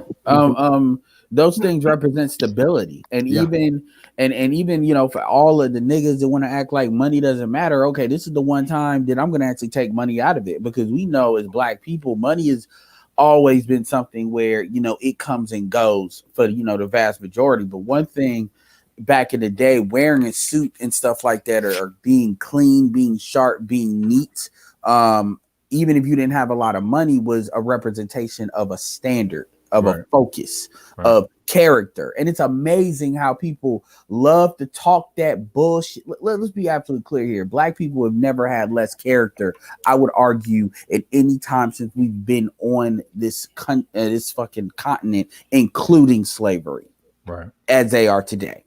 That's facts. And I'm talking about all generations. Like, you know, I mean, I've done a video called The Rise of the Tokyo Tony Grandmother, where you used to have pretty much a Shahrazad Ali would be the standard. Now it's switched to, you're going to have women like Tokyo Tony, women that are 50 years old trying to compete with their 20-something-year-old daughters for the same type of dudes. I mean, you already see it happening. You and so my point is, and this is with the dudes too, the point, the standard is not there yet. Everybody wants to talk about standard and talk about character. And the funny thing about it is, standard and character, you know, niggas are full of shit when they talk about that, because it's always being presented as a counter to money and economics. And the reality is, standards, character, all these intangibles are supposed to be able to create a tangible result. It's just like, if you're a disciplined person, that's an intangible, but that manifests in tangible things. That manifests like in you know, your body, that manifests in how you operate. You know, I'll say this and I'll leave it to the other panelists for a second. You know, when people hear the word technology, they usually think of a cell phone. They usually think of you know, a physical thing. They don't understand technology is a process. You know, if I teach you a process to do A, B, and Z, even though that's a virtual thing, that's information. This is what game is to what everybody wants to bastardize game. A process that you can actionably take and get an actionable result, even if it's not something you can feel. That's still technology. Right. But what's the difference between that and game? Well, we associate with technology as an actual result versus game. Well, game can mean whatever the fuck you want it to mean. And that's the value in the black community. Everything can mean whatever the fuck you want it to mean. But see, that was the thing. Game used to be solid. Can I alpha my way through this conversation for a moment? Hey, Roger, listen up. Hey, listen up. We got to get Gold Professor in here at some point, man. You know, he's okay. Let me just say one quick thing. One quick thing. I got knocked off, so I appreciate Gold Professor early on the Roger Report Live, and I appreciate the compliment, Roguish Billmonger. And I wasn't being rude. I just got knocked off. I don't know what happened. It's all good, bro. It's all good. All right. Now I'm gonna alpha my way back to being quiet and let Gold Professor do his alpha, okay?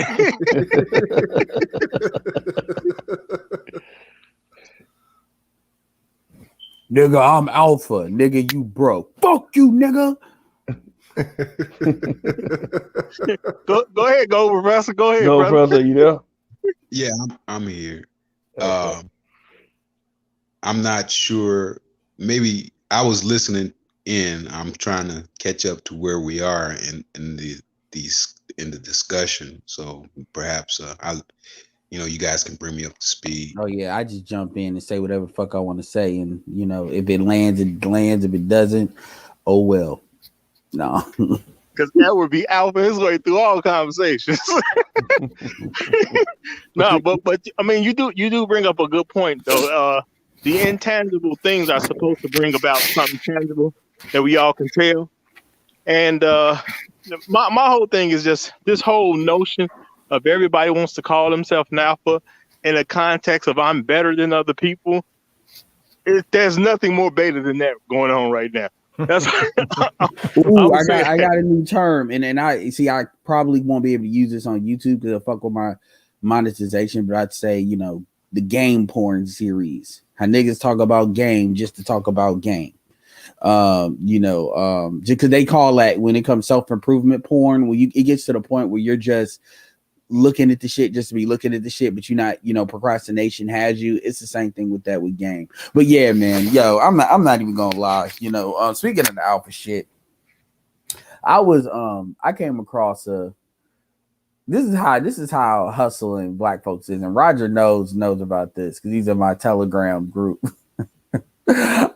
Somebody asked me to like this page of a particular YouTuber that I'm not going to mention, and it's a female YouTuber, so FYI. And they were selling femininity training, and I got a question. You know what? Fuck it. I'm gonna ask you all this: is black men that understand it?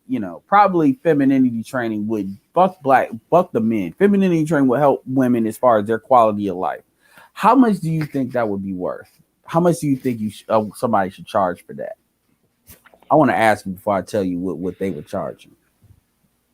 Well, since I saw it, I'll not comment. You can't answer. You can't answer. Yeah. Femininity training. And we're talking what? Monthly, weekly, what? Well, okay, that's a great question. We'll do coaching. It's coaching, and it's not monthly. It's not recurring. Not recurring. Yeah, what femininity training does it? What kind? I mean, is it like hygiene? What? I mean, femininity training is probably teaching you how to act like a lady and get a man by doing so. Okay, I'm just questioning what. No, he's a good question. It's basically teaching a woman that doesn't have or I'll say this: they recognize that probably they can improve in femininity, but they really don't know what that really means. Wow. You know what I'm saying? No, seriously though. Scary. Because think about it. Because if you and I'm a marketer by trade, so I mean, how many black women can honestly tell you what is entailed? Like if I tell you want to get somebody get their haircut, they know what they want, but they don't really know what they want because really you have to educate them on what it is and how it can enhance their quality of life. And I'm not even trying to say this to play them. I'm just saying from a market research, they typically don't know what it means. Anyway, so let me get some numbers real quick because I don't want to draw this out. Like how much you think for a series of coaching sessions someone should be charged for that? Well, you get a Facebook group too. First thing I would say is, I would have to examine what kind of training. It's like a course. It's a course too, by the way. Okay, so I would have to in any course. And baby, I'm thinking logical about this. Are you asking me to think logical about this? Well, no, absolutely. No, I'm asking you what your opinion is, whether you come to that from a logical standpoint, which is good. I'm just asking for a number that what would you, if a woman that presented you with this course, with a course that said, I'm gonna teach you how to be feminine, a female relative, and let's say maybe that they could kind of use it. How many modules are we talking? These are great questions that I don't know, but I will say, let's assume it's 20. So then how much, so then now give me a number. It's not, but give me a number. Okay. So we talking about 20 modules and I doubt it's that many, but we'll give it that. Okay. That's excessive. Let's just go 10. Okay, 10. No, let's give it 20. Let's give it 20. Okay. Okay, 20 modules. 20 modules, and each module has and let's say each module is an hour and a half. Okay, on average. It has materials like we'll assume they have digital worksheets. And yeah, we'll assume that it doesn't, but we'll assume. I know it probably doesn't, but we'll assume that PowerPoint and all that stuff. Yeah. So how much? Now let's do a number. I'll say about 25. Is that 2,500? 2,500 altogether.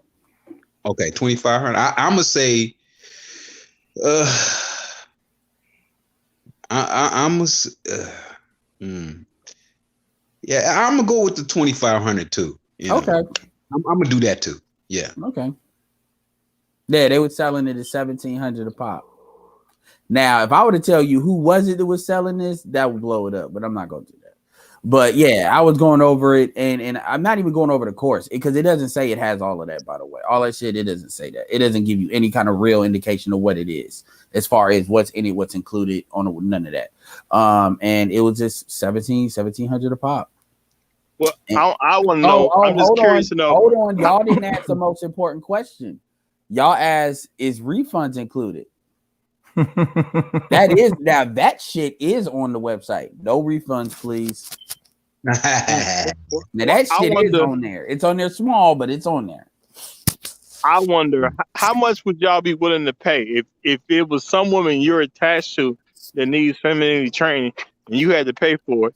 Because let's keep it real. Smart. Let's keep it real. It's married. What woman wants to pay for this herself?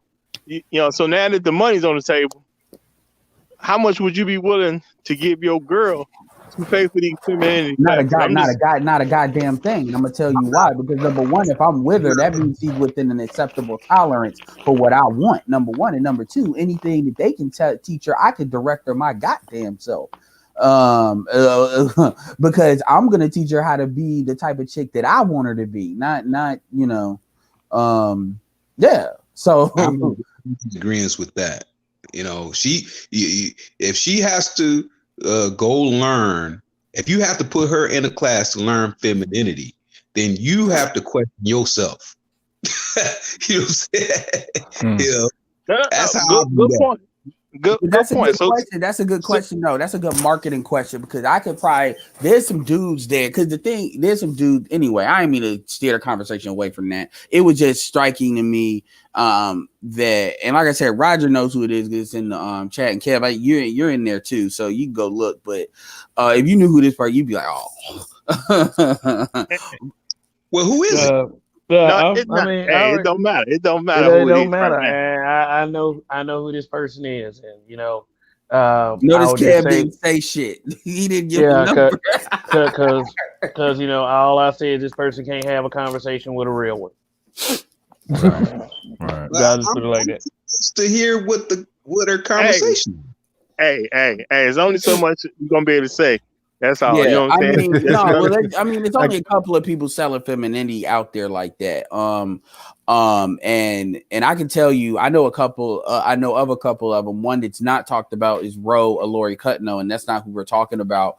But she sells training. And I mean, she's hardcore with it. Like she like women can't stand her ass. The type of shit she be saying. She's like one of them femininity Nazi. If you ever could picture a light skinned femininity Nazi, like you know the suit Nazi. Yeah, they'd be like, you know, you don't do this, and they'd be like, you know, like, I mean, somebody and how a average, even well-meaning black woman would respond to that. Yeah. It wouldn't go well with her. But so she checks them. She's probably doing a great job. She checks them hard.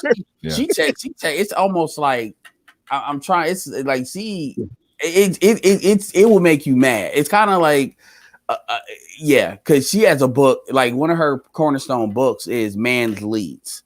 And it's her book. And it's a book you get. I mean, it says it right in the thing, Man Leads. So period. But her stuff is done via done multiple months. Like it's like a month-to-month thing. So and I would actually deal with that more because the thing is you're in it as long as you need it. You know what I'm saying? So but anyway, I didn't want to change the conversation. That shit don't matter. That was just some shit. As far as getting back to this alpha beta thing, because I think that's a very important conversation.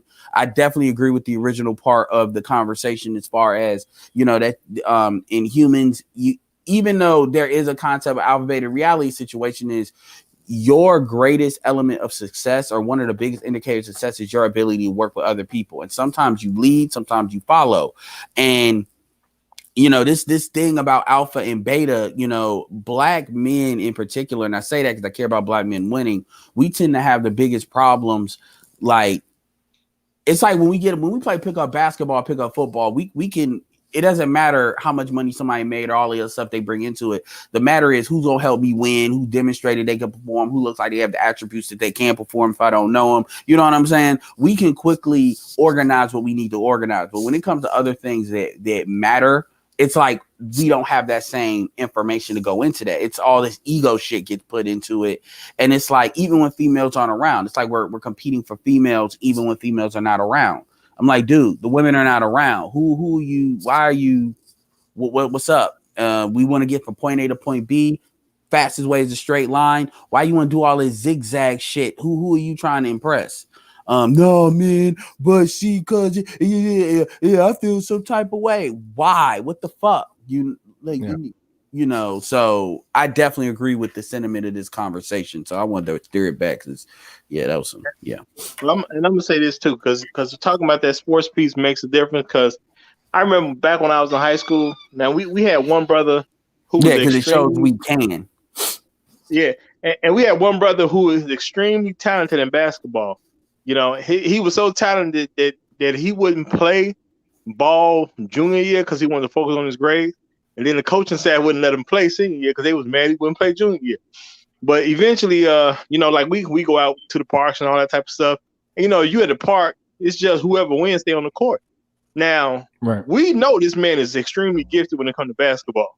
We just trying to stay on the court. We just playing with him. Every time we get in trouble, what we do, we just run plays for him. That's it. There's nothing else going on. He gonna get the ball. He gonna take the shots. We gonna play the defense or whatever the case is. We'll take something if it's good and wide open. But outside of that, we gonna get him the ball so we can win the game. Now, once we win the game, gonna default back to it. We may do a little bit of shit, but when it gets too close, it's time to default. You know what it is. Exactly. There's no ego in play. No arguing. What the fuck? You know what to do. Stop. Don't be a hero, nigga. Edward, don't be a hero. You know who Exactly. So my thing is, you do make a good point. And when you get into other situations, my thing is, as black men, we should be able to display the same thing, but we shouldn't take it so personal. I think a lot of us do take it personal because we so concerned about what some woman gonna say about who's leading us at a particular time. And that's why I'm going to keep trying to press the issue to black men. There is no great leader who does not follow. If you go talk to anybody who's extremely successful, you're going to find out people got mentors. Some of the most highly successful people still have mentors to this day. So if they think they should have a mentor and they are far more successful than you, then what does your opinion really mean about a mentor or following somebody else? What does your opinion really stack up to? When I played basketball, I was very, very talented in stealing the ball. Like, I could read how somebody dribbles, the patterns, and I mean do it without getting the call. My job was steal the fucking ball and pass the ball. Like, Edward, don't be no hero. Steal the ball and pass the ball. Right. Now, eventually I learned how to shoot and get layups and stuff. So I said, fuck it. And as long as I made it, nobody cared. But other than that, steal the ball and pass the ball. Steal the ball and pass the ball. And so, and the point, I mean, sports is a really, really good analogy. I mean, shit, even right now, they were talking about with the NBA finals, like there's some rumor, and I even saw this rise to ESPN. They're like, LeBron is getting jealous of Anthony Davis. And I'm like, how? I'm like, Dwayne Wade did the same thing with you when he brought you in, and it was all about you, and he took a back seat, even though he had a fucking ring. So now, Anthony Davis is pretty much coasting your ass through. And it's like, because you ain't getting all the attention, you feel some type of way about it, which I don't know. I don't know if that's real or not, but it did get on ESPN. And I just find that interesting because that was the same thing with him and Kyrie too. It was him hogging. I'm not trying to make it about LeBron, but it's like those little nuances, and you see that in other elements. You just see it, and it's important to talk about because a lot of this alpha beta shit, this select not select shit, this shit gets on the high value man art. That shit gets on my nerves because, quite frankly, too many people get caught up in it, and then they lose sight of what the real goal is. I mean, when you're on a team, the truth is, women. This is another thing too, and I hate to make it about women. Real quick, before you go too far, let me just say, I hope it is true about LeBron because I'm from Chicago. I ain't never trying to see that man surpass Mike. So I hope it is true. And they break that whole squad up. I'm just throwing it out there. Go ahead. Yeah, I mean, I'm personally for Jimmy Butler, even though he's my dude, Jimmy Butler got to stop fucking people's girl, man. Like, cause he the quintessential example of a nigga doing that. But yeah, man, it don't matter. I'll still fuck your girl though. But anyway, but like the great nigga equalizer, I'm still fucking girl, but the truth is we got to get out of that, man, because as a team, one thing that people forget is if you are like in a fraternity or something like that, you're in a team and the team looks good, even though, there's going to be the guy, like let's take the Lakers, for example. At the end of the day, in LA, you're a Laker. And if you're winning, yes, you ain't LeBron, but everybody knows they ain't going to be able to get LeBron. Most people are not going to be like, oh, I can't get to LeBron. I ain't dealing with none of them. Even Danny Green's got, you know what I'm saying? Like, if you're a part of a high-powered team, you are going to benefit from that team. And other groups of men understand that. It's like we don't understand that for some reason. If you elevate the brand of the team, then you actually will do well. It doesn't have to be Highlander. There can only be one. It does not have to be that way. Okay. But see, to elevate the brand of the team takes some selflessness and in an aspect of understanding, okay, like you say, saying all-star ball stealer, pause, but more along the line of playing your position to where you will be able to assist towards the win. You know what I'm saying? You're not going to win. You're not the win isn't just for you, and even in assisting towards a win. That more along the line of refines your character of effort, refines your overall principle of being, Yeah, I mean, take Dr. Dre versus P. Diddy, for example. Look at where both of them are, and then look at how they got there. Diddy, it was all about him. Dre, even when you look at before NWA, he was a part of a group. In NWA, he was a part of a group, and he always kept his own interests in mind, but he still, made himself vulnerable to the group. Now, at the end of the day, he got smarter about it. Each time you could see how he learned, and it led up to like how he got that chick when it came to the divorce. But he learned, but even with you look at how he worked with Jimmy Iovine, how he worked with Jimmy Iovine dealing with Dre, led Jimmy Iovine and them to the Eminem situation, which led to the 50 Cent situation. And you notice how Eminem and 50 Cent never really got into it, even though 50 Cent is a very egotistical dude. But it's interesting how he dealt with all of them versus how you've seen him kind of be his own nature, which goes to show you that if you really leading the right way and you're setting the tone, a culture tone, you can actually take even the hardest dudes and get them to buy into that when they actually understand, okay, this is for my benefit too. This is not just, they just on some sucker stuff just to get something out of me. And it was unfortunate that, 50 didn't learn that enough, because 50's actually a pretty good businessman, or Curtis Jackson's a pretty good businessman, how he didn't learn that enough to kind of instill that in game. Because it's like it didn't work when it was his turn to try to do that, because with him and in game, and then 50 knew enough about the game to know that he had to fall back at some time. He was going to have his time, and it's better for him to move on to bigger and better things to a next level than actually just to be in a music game. And I think he knew that, but it kind of got to the point where he kind of did the Jordan thing. He tried to come back. So you see it in Black people in different ways, but you also see even in hip hop how you can see certain musical organizations that just could have been killer. The Diplomats and a lot of groups that just broke the hell. Even Kanye could have had his own thing, but they just broke the fuck up. Rockefeller, but it's just, and shit happens. But yeah. I mean, the ego. I mean, the thing is I think that's the number one killer of an alpha's overall success, or should I say not ego, but a toxic amount of it. You have to have some ego. You have to have some. You know what I'm saying? Because you're feeling yourself. You're feeling yourself. You know what I'm saying? It is. You have to believe in yourself. You have to believe in yourself. Yeah. But real quick. Let's welcome that Alpha Silverback, Black Mind, to the panel. Sir. Respect, Black Mind. Okay, well, share your thoughts, sir. Well, man, I'm sitting up here listening to y'all trying to deflect, and y'all don't want to admit that y'all just betas, man. I'm an alpha, man. I'm a real alpha. I got muscles everywhere. I got to fold my jumper, fit it into my underwear, all that. All that see stuff, you man. in the Nobody top thought it man. works around me, man. Nobody. You know what I used to do? You know, and this is some petty ass shit. But if somebody ever would say something about my height and shit, I would take my ass right to the child support court and sit down, and I would watch all them motherfuckers getting fucked.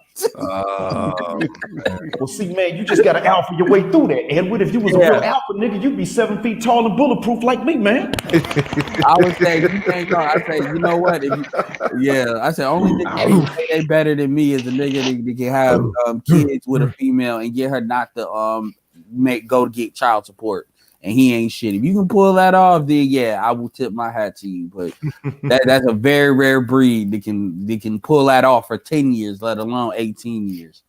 They gonna collect that money one way or another because they. That's how you know you a real alpha though, because as soon as they get that baby, she ain't even had that baby yet. She already got the paperwork ready. Oh, I thought you was an alpha dude, man. She put me on child support, man. These baby mama terrorists. But I thought that dick was all she needed. Nigga, fuck you with your life. Here we go. See, man, you ain't supposed to be all cuddly and cute with the kids, man. I mean, it's all right to have the kids, but you're supposed to just spit them out and then go and spit out another one, man. What you talking about, bro? But for real, they do sound like a cartoon. But you know this though, you funny, but it does sound like a cartoon character half the time when they talk. You know how people get, especially when they talk about games. Sometimes they get into this mode and they just turn into this fucking caricature. And I'm like, nigga, what do you like? They do it in real time, like in immediately. And I'm like, what the fuck are you doing? Like, it's all about game. It's all about these bitches. We talking about the isn't, you know? And I'm like, are you all right, man? But see, when the game stopped being charisma? Game, I don't know what y'all talk me. Y'all talk about game like it's like, for us, man, it's just like water. It's just there. You know, like a fish in water. We don't really think about it. We just got it like that. I mean, I walk up to her and I peel a banana in front of her. And I put on my usual display, thrash around some vegetation, and it's on and popping from there. What y'all talking about?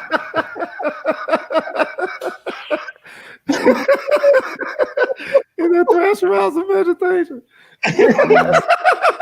You know, I just got done reading a really good book on game. It's from the author Kenneth Petty. It's How to Get a Real One Even Though You Ain't Shit. Whoa. Oh Lord. Okay. Hey, for real. Hey, real quick. Congratulations, Nicki Minaj, for having a child. You know, with a sex. That's the game. I had to break character for that one, man. I'm sorry, but of course, She got too real for your ass. It did, man. But I came to actually I jumped on because I wanted to say that I'm not justifying. I just understand the motive behind dudes competing for women, even in the space where there are no ladies. And again, this ain't no justification. I know what it is, and I'm gonna mention it, or I'm explaining it here because it may be able to help us out with them, or just have a retort for them. And that is this: see, one thing about cats like that is that they do think about being consistent. What they call it keeping it real. What they're saying is, I keep it consistent. I'm not a different person. But of course, a lot of us tend to take it too far and then say, well, you know, I'm going to be in a corporate boardroom acting like I'm on the street, or on the street acting like I'm in a corporate boardroom. Or, you know, I'm in a sparring ring and I'm going to act like I'm in Madison Square Garden for a real title fight, or vice versa. So a lot of times we do tend to, for the good and bad it's worth, our people tend to value being consistent and not saying one thing and then turn around and doing another. We don't value people changing up like that. But the thing is that when these dudes are competing, they understand that they're competing for women, even when the women aren't in the room. What they want to do is they want to already be in that space and in that character if one of them does show up. Because they feel like if they don't do this before she shows up, then they're going to be inconsistent for doing this when she does show up. So they feel like it's better to be seen acting in such a way that would impress them right off the bat than it would be to be seen changing up because one of them came in the room and, you know, he's got to get his. And that's really all that is. But you know what they don't understand? Women are a byproduct. Women are not the goal. Power is the goal. Women are and that's where the team thing. No, I hear what you're saying. And I understand that.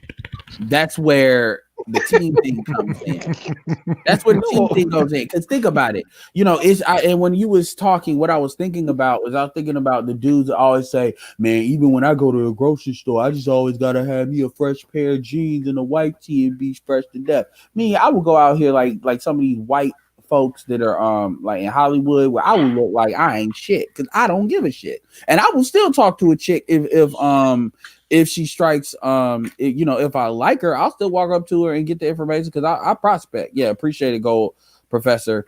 But because I don't care. And because I'm like, shit, I'm already short, so it don't matter, But the thing about it is, a lot of dudes, it's like they want to be consistent, they want to be pretty. It's a mindset that you value a woman's opinion so much that, and you don't even know it. This is not about me shaming people. This is about folks understanding the ways that they buy into the delusion. Because we can always talk about women all the time as far as the gynocracy, but really black men need to start looking at how they individually buy into certain delusions. And I'm not saying you ain't supposed to look like, you're about something, but at the same time, this idea that even mentally your focus is on a woman when she's not there, that's crazy to me when you think of all the things that a lot of black men need to be focusing on, which is, get more. And I'm not even trying to talk about getting money. Look, money is a tool, okay? Money's a tool for things like getting your time. I'm much more passionate about black men getting control of their time because black men value, the one thing black men value less than money is actually time. And they will, and time freedom is a big thing. That's really a good. Wealth is money and time. So you can have a whole bunch of income, but if you spend a whole bunch of BS, this is where the discipline and the intangibles meet the tangibles. If you're a person where you're making a whole bunch of money, but you're very materialistic as fuck, now you guys can talk about how that's gonna fuck you up because what are you really living for?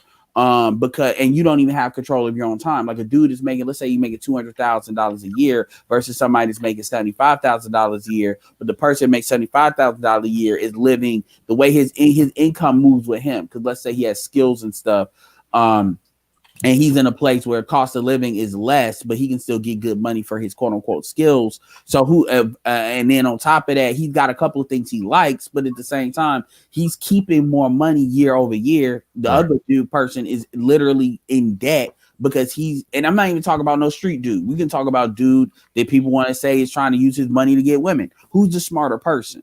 You see what I'm saying? Mm-hmm. So that's when the intangibles meet the tangible. If you notice, the shit is never presented that way. It's always presented as money doesn't matter.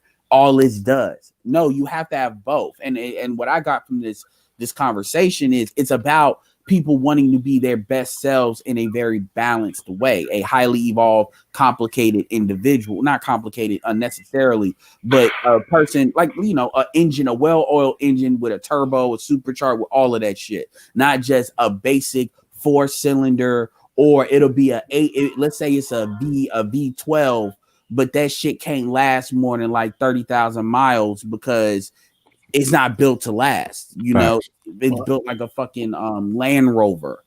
Well, let me say this. Hey, hold on, real quick. I just want to give a shout out to the super chats. Thank you, Gold Professor. He said it's a panel. Thank you for having me on your panel. Anytime, man. Anytime you see me up here, see us live, come by. And Blaze Bot, thank you for the super chat. Much appreciated. So, okay, Roger. All I wanted to say was that, people may say money don't matter, but I'm going to tell you an absolute fact. I ain't never got money on the wrong day. So I don't know what they talking about. Ain't never been a day that I got some money and it was a bad day to get it. I don't care if it was owed to me or whatever the case is. I just ain't had a day like that where I ever got money and it was a bad day for me to give me money. Man, Roger, let me tell you something. When you start, like some of the stuff that I do with my marketing stuff, when you get paid every day, and when I say every day, people get always say, "Oh, you get paid." I'm talking about where you could get paid every day. Like any given time, you could have 100, 300, 500, every day. I'm talking about being given to you instantly. you know, based on you making some phone calls and stuff like that. Like, you know, you can go out there, and it don't even got to be like marketing. Just let's say, you know, you can do something simple. You know how to pop people's cars, pop people's locks to get them in the cars, or you got a 24-hour service where you willing to, you know, put gas in the middle of the night or something, because a lot of times, you know, people don't want to use their AAA until they really, really need it, right? So something simple like that, not something that I'm just saying, you gotta be a highly smart person. Any person can do that, right? Or you got a service where you're detailing cars or something. But let's do the pop locks and the gas thing. When you know that at any given day, you ain't got to wait for like the 2 weeks to get paid or 1 week to get paid. And you know, you may work a 9 to 5, but you can get this stuff here, and there. I know a dude that sells some of the best, and this is a dude did come out of jail. He sells some of the best cheesecakes. And you know who he sells it to? Black women in that damn call center. And that motherfucker, he gives them a sample, and then they stay buying this shit. And it was really popping off before COVID. I was actually putting him a website together and stuff like that. When you know you can just get money like that, that's an easier thing, because it sounds like, oh man, when I get paid, I gotta do all this overtime if you have the overtime, and then that check is gonna be gone as soon as you get it. I mean, that can fuck with your mind, man. Right. And a lot of people don't even get me started if you want salary, and you ain't making a lot of money. So I mean, the time freedom is very important. It's very important to your stress. It allows you to think about other stuff you don't have to think about. But what dudes are doing is they're filling up their mind with women, and I get it. This is why it's not what other groups understand is if you ain't getting pussy's gonna be the only thing on your mind. So this is why, you know, a lot of folks don't got an issue with motherfuckers tricking, because sometimes you just got to clear your mind. And go to the local brothel or whatever, and then be focused on what you want to be focused on. But see, black men don't understand that, because we have local. Well, we have a religion. We have a religion around, you know, what a woman thinks. Yeah. So if a woman's not knighting you, you know, it's like the Avengers when Tony Stark knighted Peter Parker in the Endgame. That's how black men are Peter Parker and black women are Tony Stark, where they knight you and they say you are a man now, and they look up in air, and then they talk about you can't tell me shit. Mm-hmm. Anyway, no, I mean, we have made a religion out of it. That's a very it's good that you called it a religion in this case, because we haven't, to a certain extent, made it one. I mean, the Christian rapper that tricking is against the gynocracy, is against the you know, nigga religion. That's why they get mad about it. But go ahead, my bad. Well, it is against it. It's, even though it's against my faith, I've always preached against it for a different reason than what a lot of sisters would preach against it. But somebody in here brought up even the Christian rapper that was rapping about this lady. He's his number one girl, and it turned out to be his mom. And the thing is that showed a dependence and a type and a subconscious disrespect at the same time, because on one hand, he's rapping about her like she's really holding him down as a grown woman close to his age, but then he calls her a girl, but it's his mom. So he's rapping about his mom in a romantic context while still calling her a girl. That is a white supremacist mind school. Hold on, Black Man. I don't mean to cut you off. I told somebody one time, I was talking on a panel, and I said, you need to get off of being dependent upon your mom, and you don't really come into your own manhood until you start to see your mom as a person and not a deity. You know what they said to me? They said, nigga, you gay? What? Hey, hold on. It was Platinum that said that. And I was like, and you know what? I ain't get mad. I said, Platinum, let's unpack what you just said. I literally turned that into an actual conversation to the point where he apologized, because I explained this is why I'm saying what the fuck I'm saying. I said, so why did you even say that? Like, what was your mindset behind saying that in that moment? And he explained it. It didn't even turn into some nigga bullshit, because I already anticipated how like a lot of people react to it. But anyway, I just want to throw that out there. Go ahead, Black Man, my bad. And so, make a long story short, it is just like white supremacy is a religion for a lot of people around the world. Not necessarily everybody, but white supremacy is in fact a competing religion, and its false god or its idol is whiteness. The same thing happens with us in terms of what women think. It's good to know, because see, we're going to be interested in them, and they're going to be interested in us too. But the thing is that they've taken their own libidos and weaponized it And then they've taken the male libido and they've weaponized it too. So they've weaponized everything, and that's why we're in this quandary. Naturally and normally, ideally, yeah, the genders would be interested in each other and would form couples, ultimately in families and in communities. So that would be the way in a normal situation. We have to admit we're dealing with an abnormal situation. The problem is we kept trying to deal naturally with an unnatural scenario. So we do have to stop thinking of them in religious terms. But see, that's been our mistake. We've been saying we went from calling them queens to calling them goddesses. But and to be fair, a lot of us call ourselves gods too. But we went from calling them queens to calling them goddesses. And men who don't call themselves gods will still call them goddesses, thereby making them an object of worship. So it's not just a religion in a sense. You have to look at who is the false god, who is the idol, who is the statue that's worshipped in that religion. And in this case, it's not only the black woman, it is the most dysfunctional ones who show off the most of their bodies in public. Oh, God. Yeah, absolutely. That's so rampant. We see women that cover, that dress modestly, and they're kind of invisible to a certain extent, but we may see them out in the public, and nobody's really thinking, oh, goddess, oh, queen, how you doing? But when they undress or they dress too little out in the public in front of everybody, but they at the bus stop though, remind you that, they at the bus stop where everybody can see them. Then we come up, oh, queen, goddess, how you doing? How's everything? And that's they pick up on that. See, we think that we being slick, and that's the thing about game. Game means the man thinks he's being slick, and she knows everything he's trying to do from the very beginning. And so when they friend zone a man with spit game, they're really deflecting. To be honest with you, they know what it is, but they're just deflecting it in a friendly manner. But there really is no game that they don't know about. Because at the end of the day, they're selecting you, and I'm glad you said that, because most of look, I'm not saying game doesn't happen, game doesn't exist, but what I'm saying is folks got to understand the difference between pre-qualification and game, because you'll take a dude like Umar or a dude that these women like for whatever reason in that hotep field, because in every area of activity and within the areas, every like clique that people have, whether it's the Christian clique, O'Shea did a video on a pastor that's got like multiple kids by multiple different dudes, and his ex-wife wants to get back with him still, even though his children are saying don't get back with him. The children is with him and the woman, the original one, like multiple girls, even though her own father is saying don't get with her. You can't tell her shit, because at the end of the day, it's not that it's game. It's that she's picking who she picks based on her criteria, because that's what she wants to do. The same thing with Umar when he gets into it. These women are volunteering themselves, and yes, we can say he's got the intangibles as far as being able to communicate and all that. I get all that, but at the end of the day, they're picking who they're picking.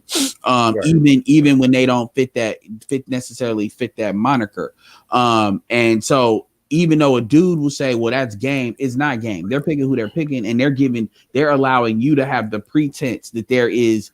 It's like having a job. It's like when these NFL has interviews for coaching, and they know who they want to pick, but they got to do that Rooney Rule where they got to at least pretend to have, a person of color in there just so they don't seem like they're being racist. It's the same thing there. And dudes actually believe, and I'm not saying dudes shouldn't try, but what I'm saying is dudes will delude themselves without understanding the difference between pre-qualification. That's number one. And you can build yourself into pre-qualification. I'm not saying you can't. The second thing that you mentioned is this idea, and I'm glad you brought it back. Not glad, but the femininity piece. Black women don't understand the difference between over-sexualization and femininity. To them, being feminine is twerking. I promise you, if I ask 10 black women under the age of 35, or 30, what is femininity to them? If I say be feminine, go, they're going to start dancing. I promise you. 8 out of 10. At least 7 out of 10, but I'll bet 8 out of 10. And that's why I brought that up. They really don't know. It to them, it's over sexualizing themselves. And then you can only take off so much clothes. And you starting to see that with OnlyFans. Real quick. So much clothes you can take off, and they pretty much there now. Go ahead. Hey, real quick. I just realized something. I've been mispronouncing this guy's name. It's Blase Blah. So my bad. publicly. Blaze. I've been saying Blaze ball. Well, that's what's written. That's not your fault. I thought maybe it was the sleep getting to you, but it's getting to me. So I'm gonna bid y'all good Hey. night, sleep well. Okay, right. appreciate you coming by as Most always. Hey, Rogers. Yes, sir. Hey, alpha your way to sleep, okay? Yo, that needs to be a hashtag, man. That needs to that damn Kobe shit where it's like just do it. Alpha your way through. There you go. Yeah, I need to go get them memes with them Kobe memes. Where it's like just do it. No, Kaepernick with the Nike thing.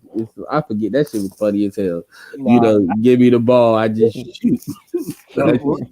Real talk, my next show gonna be about alphaing your way through it too. I'm not gonna even lie. Yo, I'm fucking. So who know Alpha? Who cool with Alpha Male strategy? Like, nigga, I got a promotional campaign for your ass. You know, Alpha. The only thing I would say is keep this in your pocket until you can get your ass on TV, like TV. Like get your ass on Donovan Sharp says that Dr. Phil tried to get him on there and then they all said no. I'm surprised, honestly, even though I don't pay attention to that white side of the 21. I don't pay attention to that shit unless it's people that I follow that kind of deals with it. And that's very rare unless it's like Solo or somebody. Or Donovan. But yeah, you know, they had the quote unquote 21 convention. And I will say this, I should pay attention to stuff like that just to see the technicals of what they're doing. As far as what they're doing, how they're going about it, in case that's something we try to do down the road once you get bigger. But I'm surprised I didn't see Alpha Male Strategies on something like that, because real talk, that would be like the platform he would need to kind of get in front of the right audience to get on TV, or something like Fox Soul with Vivica Fox or some shit like that. And then he'd be like, yo, man, this is Alpha Male Strategy where I'm gonna show you how to alpha your way through these bitches. You know, lesson one. Lie to their ass, you know, whatever you gotta do it. You know what? I'm actually a little saucy that people kind of messed up the line alpha, because that would have been great marketing for him. You know, if it wasn't a bunch of non-alphas pretending to be alphas using that term out of context, you know, it would have been a great strategy for him. So AMS, what do I do? We see being a bitch, alpha your way through it. So yeah, and then it'd be Derek Jackson. It'd be, yo, could you imagine like Derek versus battle, Derek Jackson versus Alpha Male Strategies? Yo, that shit would be yo, you know what I mean, women, man, that shit would be like Tasha K. Yo, Tasha K can pull like 18,000 folks on the viewership. I swear that shit would beat that shit. Yeah, man. Yo, AMS and his superpower, alpha your way through it versus Derek Jackson, his superpower, simp the night. You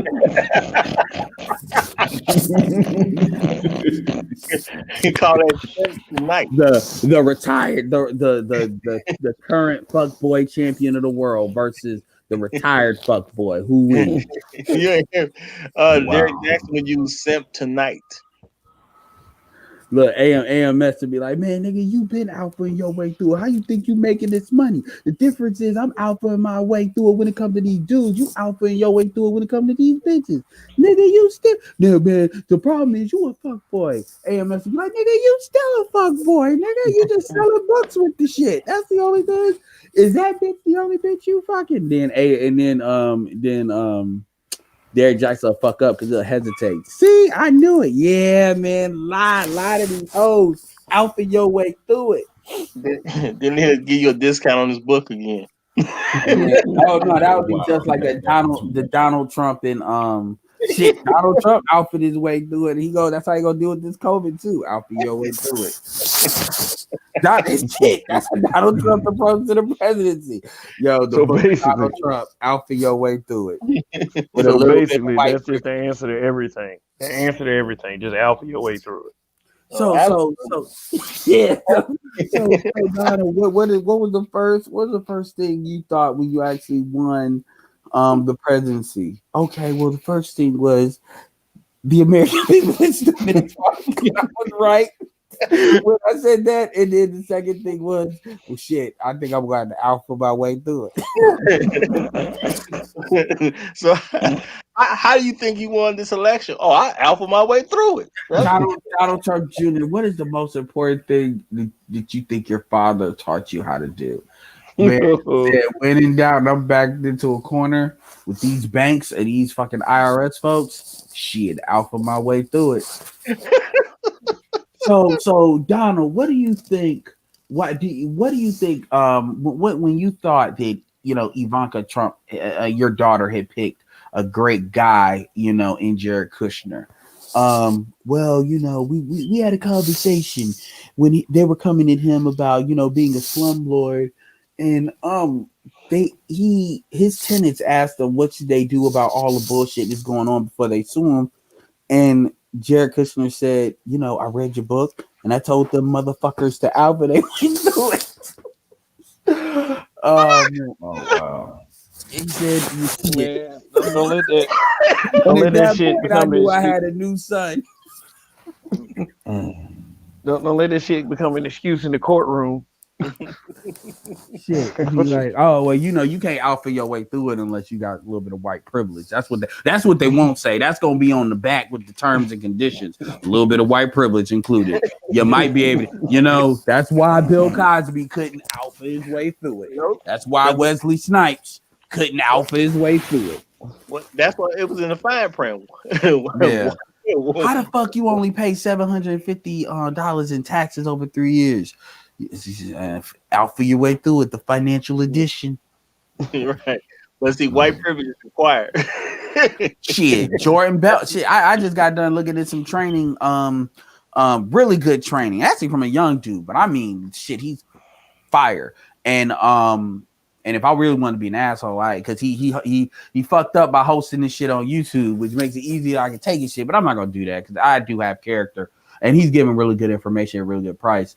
But by the way, he's selling his shit for $37 at first, and he already got like 50 modules. So yeah, and this is really good shit, FYI. But anyway, he keeps talking about Jordan Belfort from Wolf of Wall Street and what he do when he went to jail. He got out of jail. He said, "Nigga, I'm a salesperson. Shit, I'm alphaing my way through it. Shit, and I'm gonna use the fact I went to jail to show I got some street credibility. Yeah, man, I stole, and then the government got me, but I ain't really do nothing wrong. So what did I do? I alpha my way through it. Alpha your way through it, but man, shit, alpha strategies. That should be his book. Shit, just like Derek Jackson got a book. All you need is one book. From the book of AMS. Come. Alpha your way through it. I'm about to start and then in the back, he'd be like, "Fuck Alan Roger Curry," just to be like, said, "No, I like Alan, but he, because the joke, because Alan said he took his shit.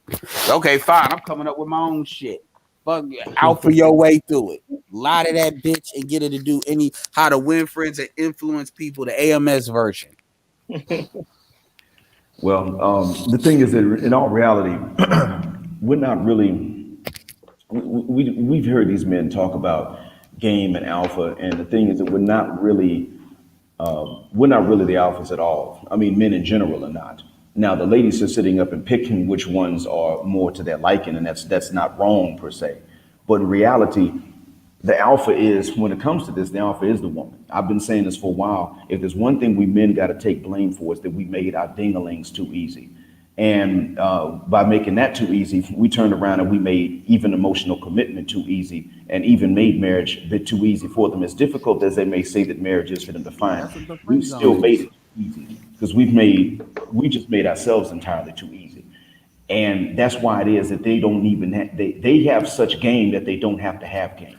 That's the ultimate game right there, that they've exonerated themselves of the need for game, and then put that burden on us, and they don't have to prove anything. They don't have to distinguish themselves. They have, even though it's not most men doing this, even though it's really a minority of men that are following, 12 and 13-year-old girls home from the bus stop trying to get them in the cars. The fact is that these few men are going around and doing this to so many women that when they're 12 and 13, when they barely have chesticles, they're sitting up here learning, and they're learning that they don't have to be more mature. They don't have to do or have anything to get the ultimate validation. So that's really the game right there. They got all the game by acting like they have no interest at all, no libido. That's it. By acting like that, and by us turning around and making it too easy, we gave them all the game that there is. So we can't talk about game because a man can only talk about game when he can talk about game when he's being approached and being approached by the ones that have some options. That's when he can talk about well, game. a woman's vagina is only as worth as much as you give it. I mean, the reality, and I get what you're talking about from a collective standpoint.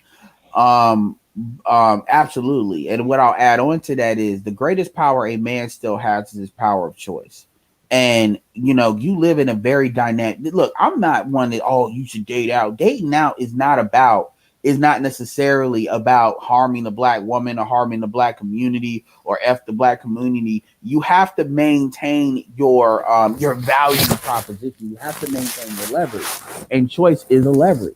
If black men, I know how what God feels about the white woman, but so let's take the white woman off the table. I mean, because I keep saying Latin women are a much more bigger threat to black women sexual marketplace value than white women are, because Latin women match the body type and with a different software, and also it's not the same kind of stigma because they're not white, so they don't get necessarily the same you don't get the white supremacy tag coming at your ass necessarily. And not to say these Latin males ain't gonna deal with shit, but if these women are choosing, and they're choosing, but my point, and all of them aren't, by the way, it's not like every Latin one, but my point is, if you maintain, and by the way, that's without going overseas, but if you maintain your choice, and this comes back to the pre-qualification too. If you're sitting there and saying, look, a lot of women like me, and you know how the black woman values herself in comparison to other women, then by definition, you will actually probably do better with some black women, just based on that. And let's be clear here, every black woman is not chasing a certain type of dude. But at the end of the day, when you see your leverage and you say, I'm only going to deal with black women because of whatever, because here's the thing, even if you say, I want to have a black child because I care about my lineage, I understand that. Other groups do that too. Other groups can fuck with black women or fuck with non-black women, and then understand that I got to come back home when it's time for me to actually have a kid. I don't understand why black men don't understand that. Well, yeah, I do understand why. But this idea of who you're having casual sex with, black men have ceded that to the women, to the point where we were actually being stepfathers cleaning up kids that other women had. When we did the biggest stepfather push was in the 80s, when all these crack kids came. And look at the respect that we get for that shit. You know, to that point, they think that's what the normal shit is. So it's about maintaining that leverage and being unapologetic to do so. And that's something that black men gotta really black men have to be unapologetic about what they do and why they do it. Stop feeling like we have to explain. And I'm one of the biggest people that do that. And the other thing too is we gotta stop taking the emotion out of it. It's just business. Because that's how these women look at it. It's just business. We're going to do what's in our best interest, and that's it. Well, my thing is, I don't have no problem explaining.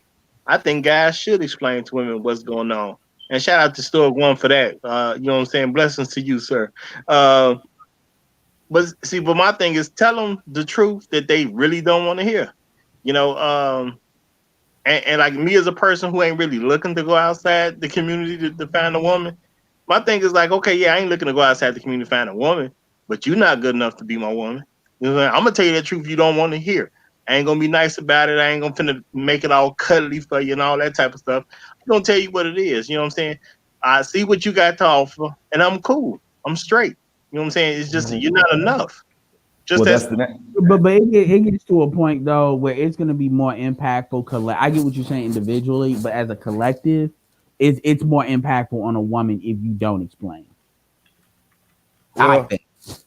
It's impactful on her if you don't explain it. It's impactful to the youth if you do explain it. So the best way to determine that is going to be based on who's listening. If it's just you and her, no need to explain. She done already screwed up. Plus, she should be able to figure it out. But if there's a young man listening and you care about his future and he can hear this, then that's when it's the best time to explain it so that the young men can have an idea. Because really, you can look at a young man. You know, we've been that age before. Somebody can look at us, give us advice, and we'll just say, yeah, okay, whatever. But when they're talking to someone else and we think that we're not supposed to hear it, that's when we start paying attention. Yeah, and that's when we're going to really learn. That's when having representatives matters. And I'm not just even trying to advocate for Kevin, because there's a lot of different there's quite a few archetypes of black men. This is why you hear me reference Glennie Cameron. This is why you're starting to hear me reference Dennis Sperling, dudes that represent different aspects of black manhood. Because Kevin comes from a more, sophisticated standpoint. What's the dude? Kevin reminds me not a little bit of like Ricky Smiley. And it's a certain lane, and then you have the Glendon Cameron lane. Then you have like the Dennis Sperling lane, light skin lane. You have different lanes. And then if you all these dudes, they got their stuff together, but in different ways. Even shout out to Q Butter, who's the street stuff. And these folks are saying, look, I'm representing what these dudes are doing, and you can get mad, even Obsidian to a certain extent, and you can get mad, but at the end of the day, the group is moving in a direction. And I mean, you all gonna have to change how you act in order to change the flow of that tide. But everybody, I'm talking about at the individual level, feel like they gotta explain. And to be fair, the manosphere is a small part of it. Most people are actually doing this. They're doing them. And again, because at the end of the day, man, black women, people still take black women for the most part on a case-by-case basis. What black women are essentially complaining about is they're complaining about that they're not being given the benefit of the doubt by dudes that they feel like they should. They feel, and at the end of the day, it's not like black millennials, yes, are doing this, but most part millennials are not just slamming the door in black females' faces. If they don't come with the fuckery, they don't get the untrustworthy treatment. But what it is they expect to be able to give you like dumb game, and you just buy into it because of some programming. This is where the yo mama black comes from and all that other BS. Because they what they're essentially saying is your mama should have did a good job programming your ass, so I could basically take advantage of your ass. And I'm like, my mom don't even like black women. That's the game right there. Yeah. My mom was real. My mom was real adamant about me marrying a black woman, but it was almost at one point where she gave that up because of the attitude that she was seeing and the attitudes that she's still seeing out there that to this day. My mom not once said I should. You know what's funny? You want to know what's fucking funny? My mom not once told me or any of my brothers that we should deal with black women. And you know that literally all of us pretty much are most likely gonna have a black woman. And I don't even mean like it was Hey, hold on one second. Hold on one second before it gets too far out. Stoic One, thanks for the super chat. Thanks for the blessing, brother.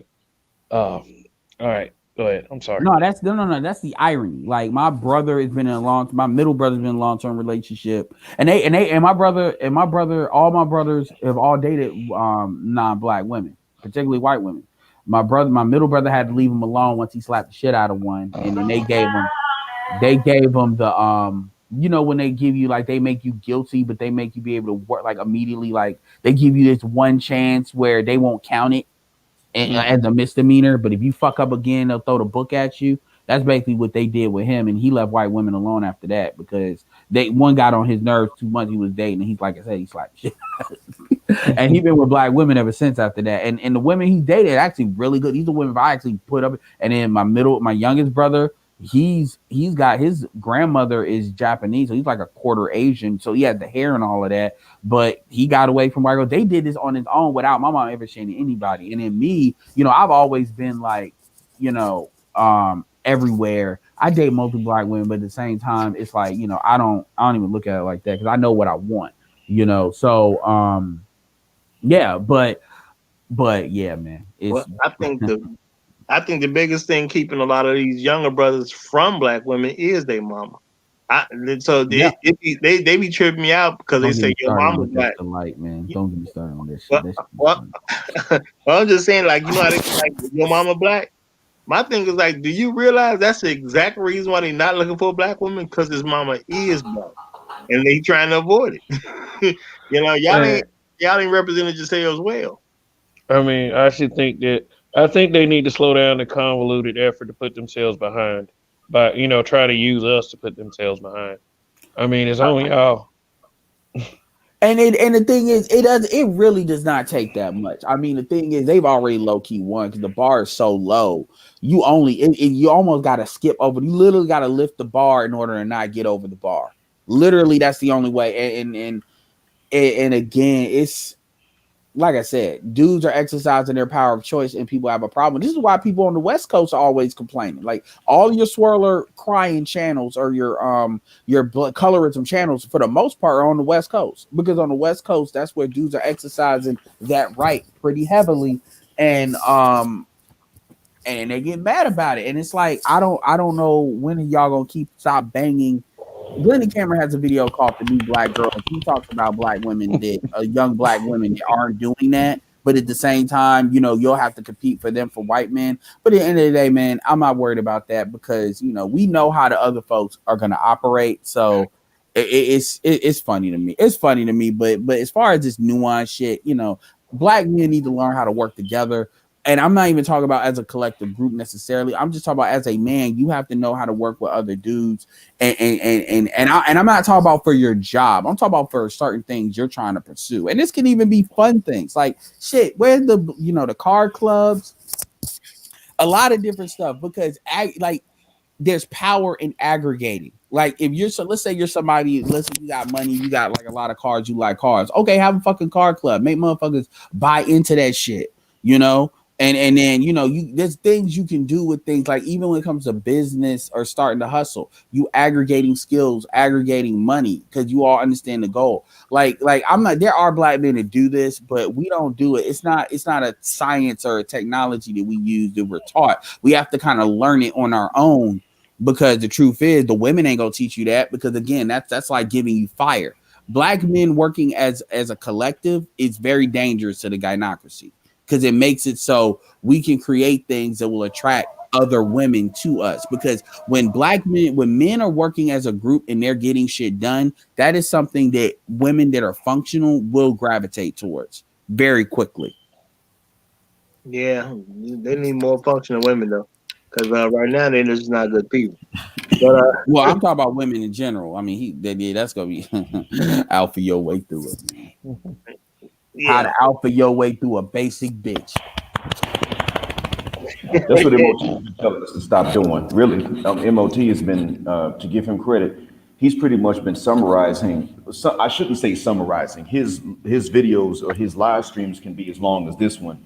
His uploads are pretty short. So yeah, I say he's been summarizing and explaining in depth that very same thing. That if you're going to become an alpha by any stretch of the definition or any imagination of what it must mean to be one, I mean, he's pretty much saying if you're just going to become good in any particular field and a good provider, you don't do that in exchange for what the current black market is, all puns intended, the current black market is offering.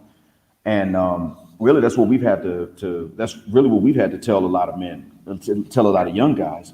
You can do this, you can do all this self-improvement, but you just got to understand that the current market that's telling you to self-improve is also refusing to improve itself. And don't get it twisted, guys. When these ladies are talking, because y'all know I believe in spying on the opposition. I've spied on white folks, and I'll spy on sisters in a heartbeat. But don't get it twisted, guys. While they're talking about what you have to do, and they're convincing men of a certain stripe that we need to do X, Y, and Z to qualify, they actually discourage each other from doing the same thing. Yeah, and that's why when dudes come over here with that bullshit, I say, look, man, you got to do it for the right reasons, and that does matter. It does matter, and people can tell that. Man, but like that balance for balance sake, and the thing about it is, this is what's the irony. The irony is that's only hurting them. That's it. Like when you look at Fox Soul, you look at Vivica Fox, Selena Johnson, you look at these women, because very few women are like landing like, a Megan Good or a Gabrielle Union got lucky. Very, very few of these women are living happily ever afters after the whole phases and all that. And what they're doing is they're gaining weight, and then they're gonna say black men like fat women. And I'm like, no, because with niggas with money, you don't see with stuff like that. Not for the most part, not unless they got that way after they got married. So y'all can, all of that, at the end of the day, you can take black men completely out of the equation. And when you look at just their outcomes, that stuff doesn't forecast well for their own outcomes, and you see it. And that's really the tragedy for me, is that you see it in real time. It's like seeing somebody drive off a cliff, and the whole time it's like they really think they about to drive another 30 miles. like on some Thelma and Louise, and it's like, wow, it's tragedy in that, man, and it's insane because they'll keep doing it and they actually think they hurting somebody. That is the delusion. They actually think they're hurting black men. And I'm like, the reality is black men are going to be black men regardless of what you all do. Well, I mean, some of them going to be fucked, some of them going to be in better situation. But this idea is, and I'm going to say this now that I'm thinking about it, I'm actually coming up with a new thought. Just like how white people, a lot of poor white people say, well, at least I'm not black. A lot of black women operate with, at least I'm not a black man. As long as I'm doing better than black men, I must be doing good. Doesn't matter how fat I am. Doesn't matter how this and I'm that. And I'm like, that's how rich white people have kept poor white people fucked up for the longest time over that fucking delusion. they call it the caste system. Yeah, because if it was up to these white folks, these poor white folks had to fight even for shit like getting minimum wage and shit. If it was up to them, we'd still have kids working 12 hours a day. People forget that shit, anyway. You can't really form a caste system if you suck at parenting. But I just like throw that out there. But let me give a shout out to Black Ken. Thank you for the super chat. Seriously, man, y'all showing me some love tonight. He says, I know a lot of dudes, millennials, who will date Becky's and Maria, but will never be honest about how much they dislike their mom, aunts, or even sisters. Are you talking about the dudes' moms or the girls they're dating? No, the dude. No, the dude's mom. Okay, well, I will say this. What if they did? Then then they're feeding the narrative of, oh man, they hate their moms, they hate their aunties, they hate their sisters. Go ahead, Roger. My bad. I'll let you finish. No. Go ahead. I was pretty much finished. Yeah, anyway, because a black mom can't never be a bitch. That's impossible. But go ahead, Roger. Well, I'm saying what I mean. There's a lot of black moms that's definitely keeping their sons away from black women based on their behavior. But see, my thing is, at the end of the day, if you display yourself as trash as that kid is growing up, why would you think he's gonna want to date a woman who's anything like his mother? That's what don't make they expect you to be like LeBron James, like your mom can be completely fucked up, but you still like first. No, I hear it. Like, look, okay, that's his experience, and I respect that as his experience. But I can tell you right now, if you actually ask black men about this shit, a lot of they know you ain't about to judge them for it. Because let's say you identify with this, these motherfuckers will spill out and throw up all over you. Telling them about the situations the manosphere is proof positive of that. Telling them about the situations and shit they've had to deal with, like how they got a random ass nigga in the house, and then he was putting his hands on his mom, and then he put his hands on that nigga, and the police got called on him somehow by his mom. Like, there's a lot of stories like that. So we grow up in these households. We know what the fuck time it is. So when people say that, like, what I would want to know is, do you really believe that these people will say this, like, this chick is a Claire Huxtable, and then black men are just growing up with the media telling them to hate black women. That's what that narrative is, and that shit is kind of funny to me. Oh, Claire Huxtable, and then it's like some ungrateful nigga that's hating on his mom. So he says fuck all black women he fucks white women as a fuck you to black women. Got this white bitch.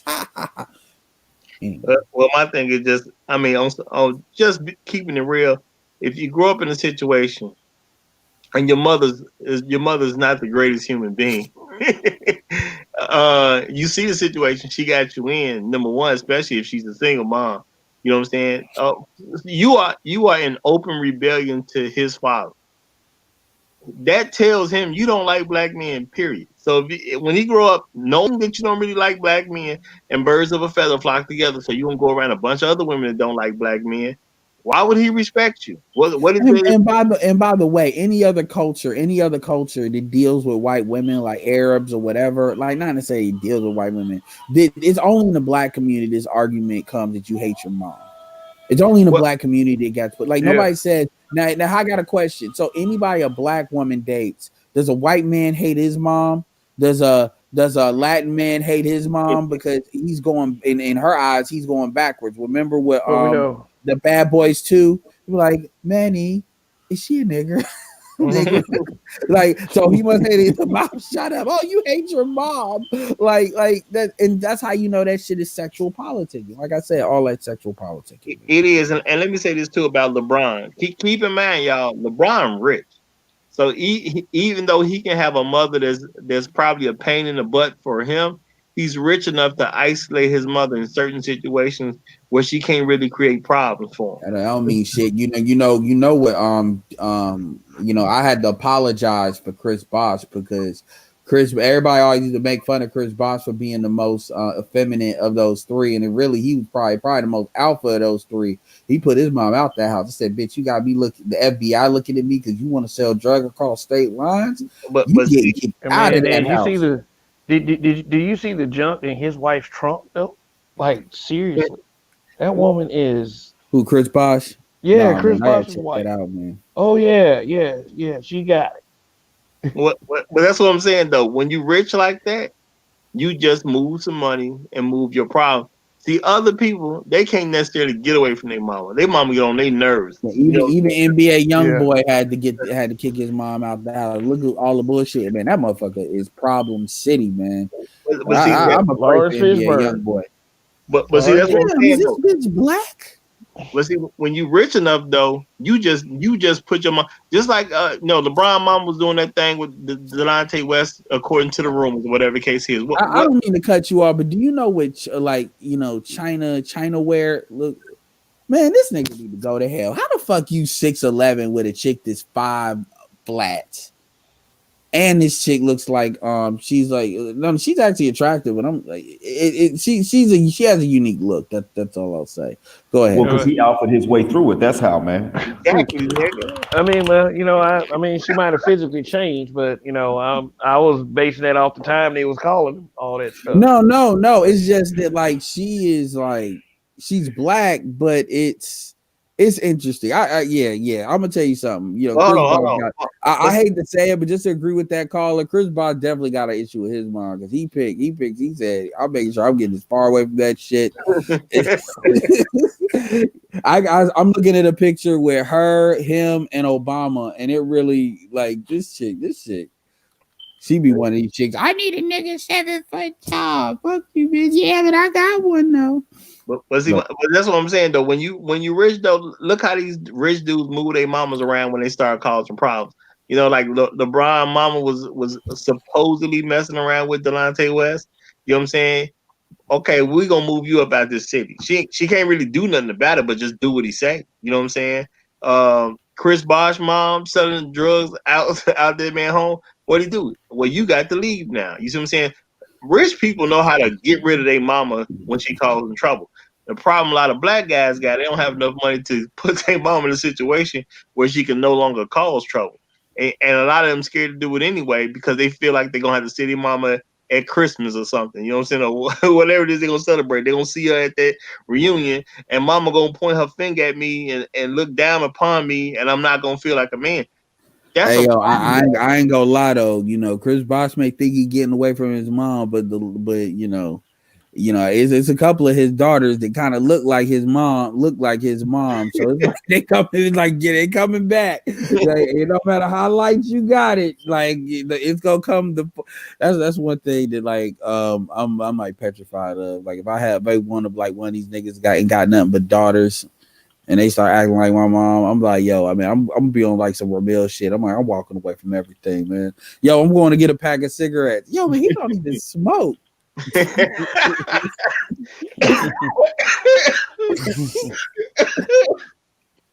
What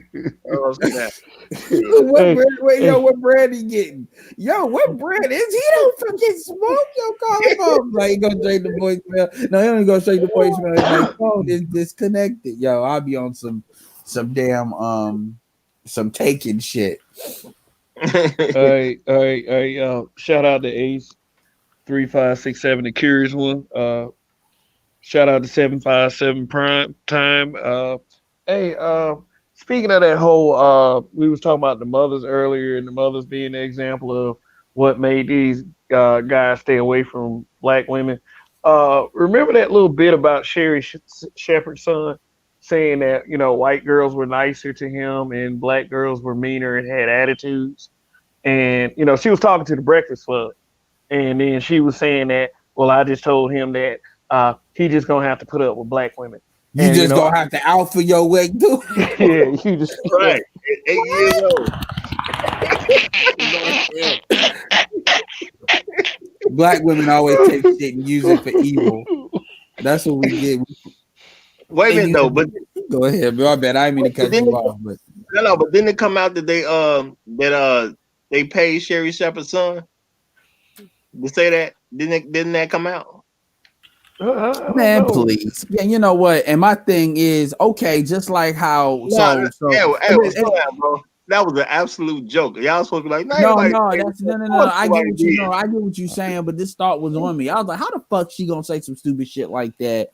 And then she would. I'm like, but Ma, you with a white man though. Shut up, go to your room. Give me that fucking Xbox, man. This is why I'm fucking a white girl. White girls only. Like, for real though, how you gonna say that shit, but you with a white man? And you think he ain't gonna see that shit? He said, I don't even like that motherfucker, and I think he low-key racist. But because he looking at me like he want to hang me or something. But you don't give a fuck about that. But I see these white women marching for Black lives though. Fuck you talking about? I didn't know Sherry Shepherd was dealing with a white man. I didn't know that. Yeah, she is. She did. Did she? You sure? You know what he do? Sure what he do? We're not getting confused? Ask me what he do. Hey, no, you sure we gotta get? No. You right. I am getting confused with one fat bitch for another. Because Sherry Shepherd. You right. Yep, you right. Because Sherry Shepherd the one getting fucked over with child support. Yeah, that would be her. Well, yeah. Fucking who? So, but whatever, man. She can say, okay, yeah. But I was about to say. But you know what though? So you know what though? Ayanna Van Zant said the same thing. That I mean, they can say what the fuck they want to say. I mean, I can tell you, I got friends of black women that they hope that that it was a phase. And then, dude, man, I know a dude where all through high school, good friend, but none of white chicks. He went with a black woman one time. That's it. And then every last one of them with white girls, and not no kind of white. They were white girls. All of a sudden, like, oh, anyway, I ain't gonna say his name. But all of a sudden, he goes to the military. He's a military type of dude, like families in the military. He ain't in that bitch 90 days. Got a white bitch pregnant. He went and told his mom. She's from Savannah, Georgia. Yo, I've never seen the real life version of a roof blowing up outside the house when somebody gets loud. I was in the car. I was like, yeah, man, I left because I ain't never seen that shit get loud like that. And she, I thought this. It's funny. The irony is it wasn't even his kid. And the irony is, like, you found that out 7 years later. Irony is he's still raising motherfucker. That's the Christianity in him, which, I don't say nothing because I'm like, who am I to say that? But yeah, man, like the reality, these motherfuckers don't care no more. Like do you really believe? Do you honestly believe that you can? Like, I would really love to ask black women that. Do you really believe you can shame your sons into dealing with black women when these other chicks are coming for them?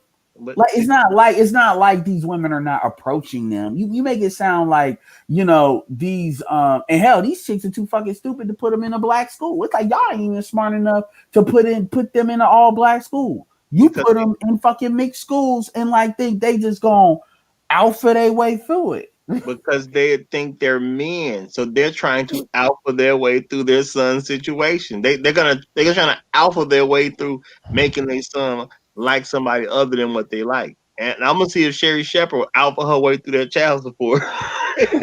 I'm like, yo, so basically you think you can control, you couldn't control your man. You couldn't control your son's father's dick, but you think you can control his dick. They definitely believe they can alpha their way through it.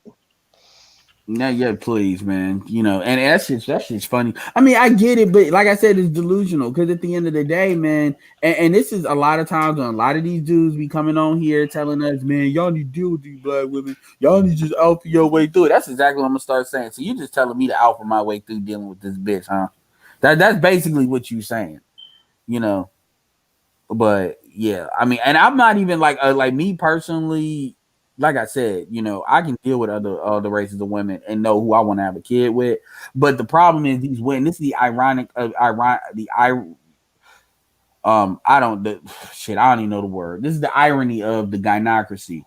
You don't teach you got to teach your boys to want to have kids with black women for their own reasons, meaning they have to value their own lineage, but you take that away from them or you purposely hide that from them so they don't understand the difference between black pussy and white pussy, with the exception of the operating system. And the operating system is clearly better and it costs less. Well, we know anything that does better and costs less, go ask Walmart how that works. Go ask Amazon how that works for Walmart, by the way, and go ask Sears and go ask Circuit City what happens. Yeah. And Blockbuster. You know what? I'm gonna have to let y'all go, and you know I might do a show tomorrow called "Halfway Your Way Through." For real, we about to make that shit a thing. Yeah, man. but we are approaching the 3 hour mark, so it is time to time to cut it. So we go with the final statements. Whoever wants to go. Let me get mine first, because I already set up some appointments tomorrow morning, so I already know I have to get up early. So I'm finna alpha my way through this stream, and I'll see y'all next time around, and alpha my way to sleep. All right? Yeah, that's gonna be the new shit out of luck, man. That's gonna be. I'm serious. That's the new. I'ma pray for you. That's what you say, dude. To be like, yeah, man. And so I'm just want to know, man. What do I need to do? I said, well, nigga, hey, man, you better alpha your way through it, man. My car broke down. I'm 3 miles from the crib. Well, just alpha your way through it. I already know how I'm gonna make it a thing, man. These for a lot of these hood conservatives, when they want to talk, hey man, I got something for you to be an olive branch. Whenever somebody talking about a white supremacy, they talk about what they can't do because of the white man. Be like, hey man, you niggas need to alpha your way through it, man. That's gonna start some argument. Nigga, catch a flight, man. I'm gonna show you how alpha your way through it is. Catch a fucking flight. That's gonna make niggas gonna go to sleep wanting to kill niggas over there. Shout out to Stoic One. Shout out to Stoic One. Catch a fucking flight, please. I'll pay for it in spirit. Like, it only costs a couple of dollars with today's airlines, man. Please catch a flight.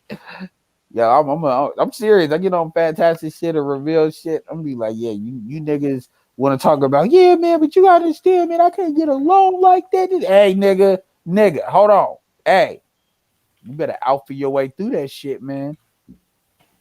Nigga, fuck you. I'm gonna kill you, nigga. It's going straight to Patreon. Yo, man, I'm looking at Chris Bosh's mom, and I swear to God, man, Chris Bosh, that nigga is the patron saint of running away from your. He is the patron saint of you put your mama black. You damn right, and that's why I ran away as fast as I fucking could, man. Okay. He got something shorter. Anyway, my bad. Anyway, y'all, that's my final thoughts. Appreciate it. It's been good being on the panel, man. It's like I think the second time I've been here. So yeah, I'm about to go and alpha my way through this. I don't know. Shit. Counting sheep or whatever. Yeah. Well, shoot. Hey, appreciate it, man. Anytime though, for real, man. Shoot. Really great show. I had fun with this one. Black Mind, you got something? Well, gentlemen, just keep in mind that this whole alpha thing was even those labels were retracted by the scientists themselves who came up with them. They later on, two of them came with the same observation at first in captivity, and then they also came to the same observation in the wild, and they retracted what they said about what they saw looking at wolves in captivity. So we really can't afford to get caught up in something that somebody else started and then later on retracted and themselves said that it was an honest error. They had time to look further into it. So we got to be more careful about what we really make spread. That's about it. Thanks for having me on. And and don't forget, guys, you ain't alpha until your muscles have muscles. Yeah. Yeah, man. I'm really seeing the last couple of people that Chris Bosh has dated. Chris Bosh really be dating motherfuckers that are like 5 foot flat. But y'all need to go. Last thing I'm gonna say too is y'all need to go get Danielle to since she's in the habitual line stepper to do a sound clip talk about, well, nigga, you need to alpha your way through it. Then I think that should be funny. But anyway, We're gonna see if we can get that done. yeah, I'm dead serious, man. Yeah.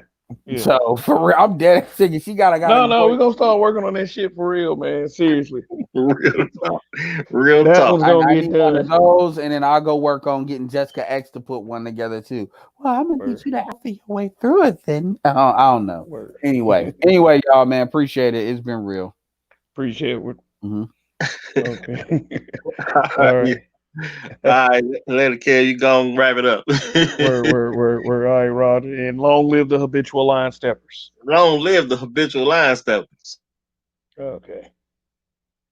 All right. Well, before I cut this broadcast, I just want to thank everybody that came by. Roger, right now, Donnie, Gold Professor, Edward, of course, Rogish the Build Monger, and Black Mind. And thanks for all the super chats tonight. That's something special to me, for real, for real. That's very encouraging, and I'm going to continue to bring you broadcasts like the one tomorrow night. We'll probably get on a little earlier tomorrow evening, but be on the lookout, and especially subscribe if you haven't. Tomorrow night's broadcast will be called "They Only Call You Broke When You're Right." Okay, and also be on the lookout. I think Roger's gonna run a show tomorrow night too, and remember, fellas and black men, to alpha your way through it. That's all I can say. Yeah, Hey, this is a you know what? Okay, real quick. You know what? I'm thinking about tomorrow night. That's gonna kind of depend on scheduling. I may not do another show till Sunday, so I might do one like maybe Sunday night because I don't know if I'm gonna be able to get one done Saturday because I'm well, I'm gonna be out there getting some money, y'all. That's what I'm gonna be doing. But oh yeah, gotta chase that paper. yeah, But yeah, at the same time, for real, man, you that still doesn't change the fact that you one of the livest morning shows Monday through Friday. So check out the Roger Report live. Look for it. They got it popping over there. Yeah. absolutely. But tomorrow I'm gonna have to alpha my way through this stuff.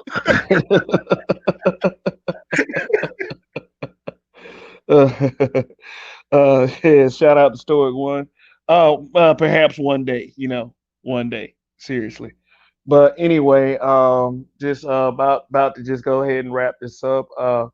Just remember to, like I said, alpha your way through it. And on a serious note, at the end of the day, my statement stands. Alphas and betas only exist in the animal kingdom, for real, for real. And I think that we explained this thoroughly throughout the show. And I definitely had a lot of fun. In fact, I think this is the most fun I ever had on a broadcast. And I had some pretty good ones. So thank you once again, and I'll see y'all tomorrow evening. In Kev We Trust. Long live the habitual line steppers. Goodbye.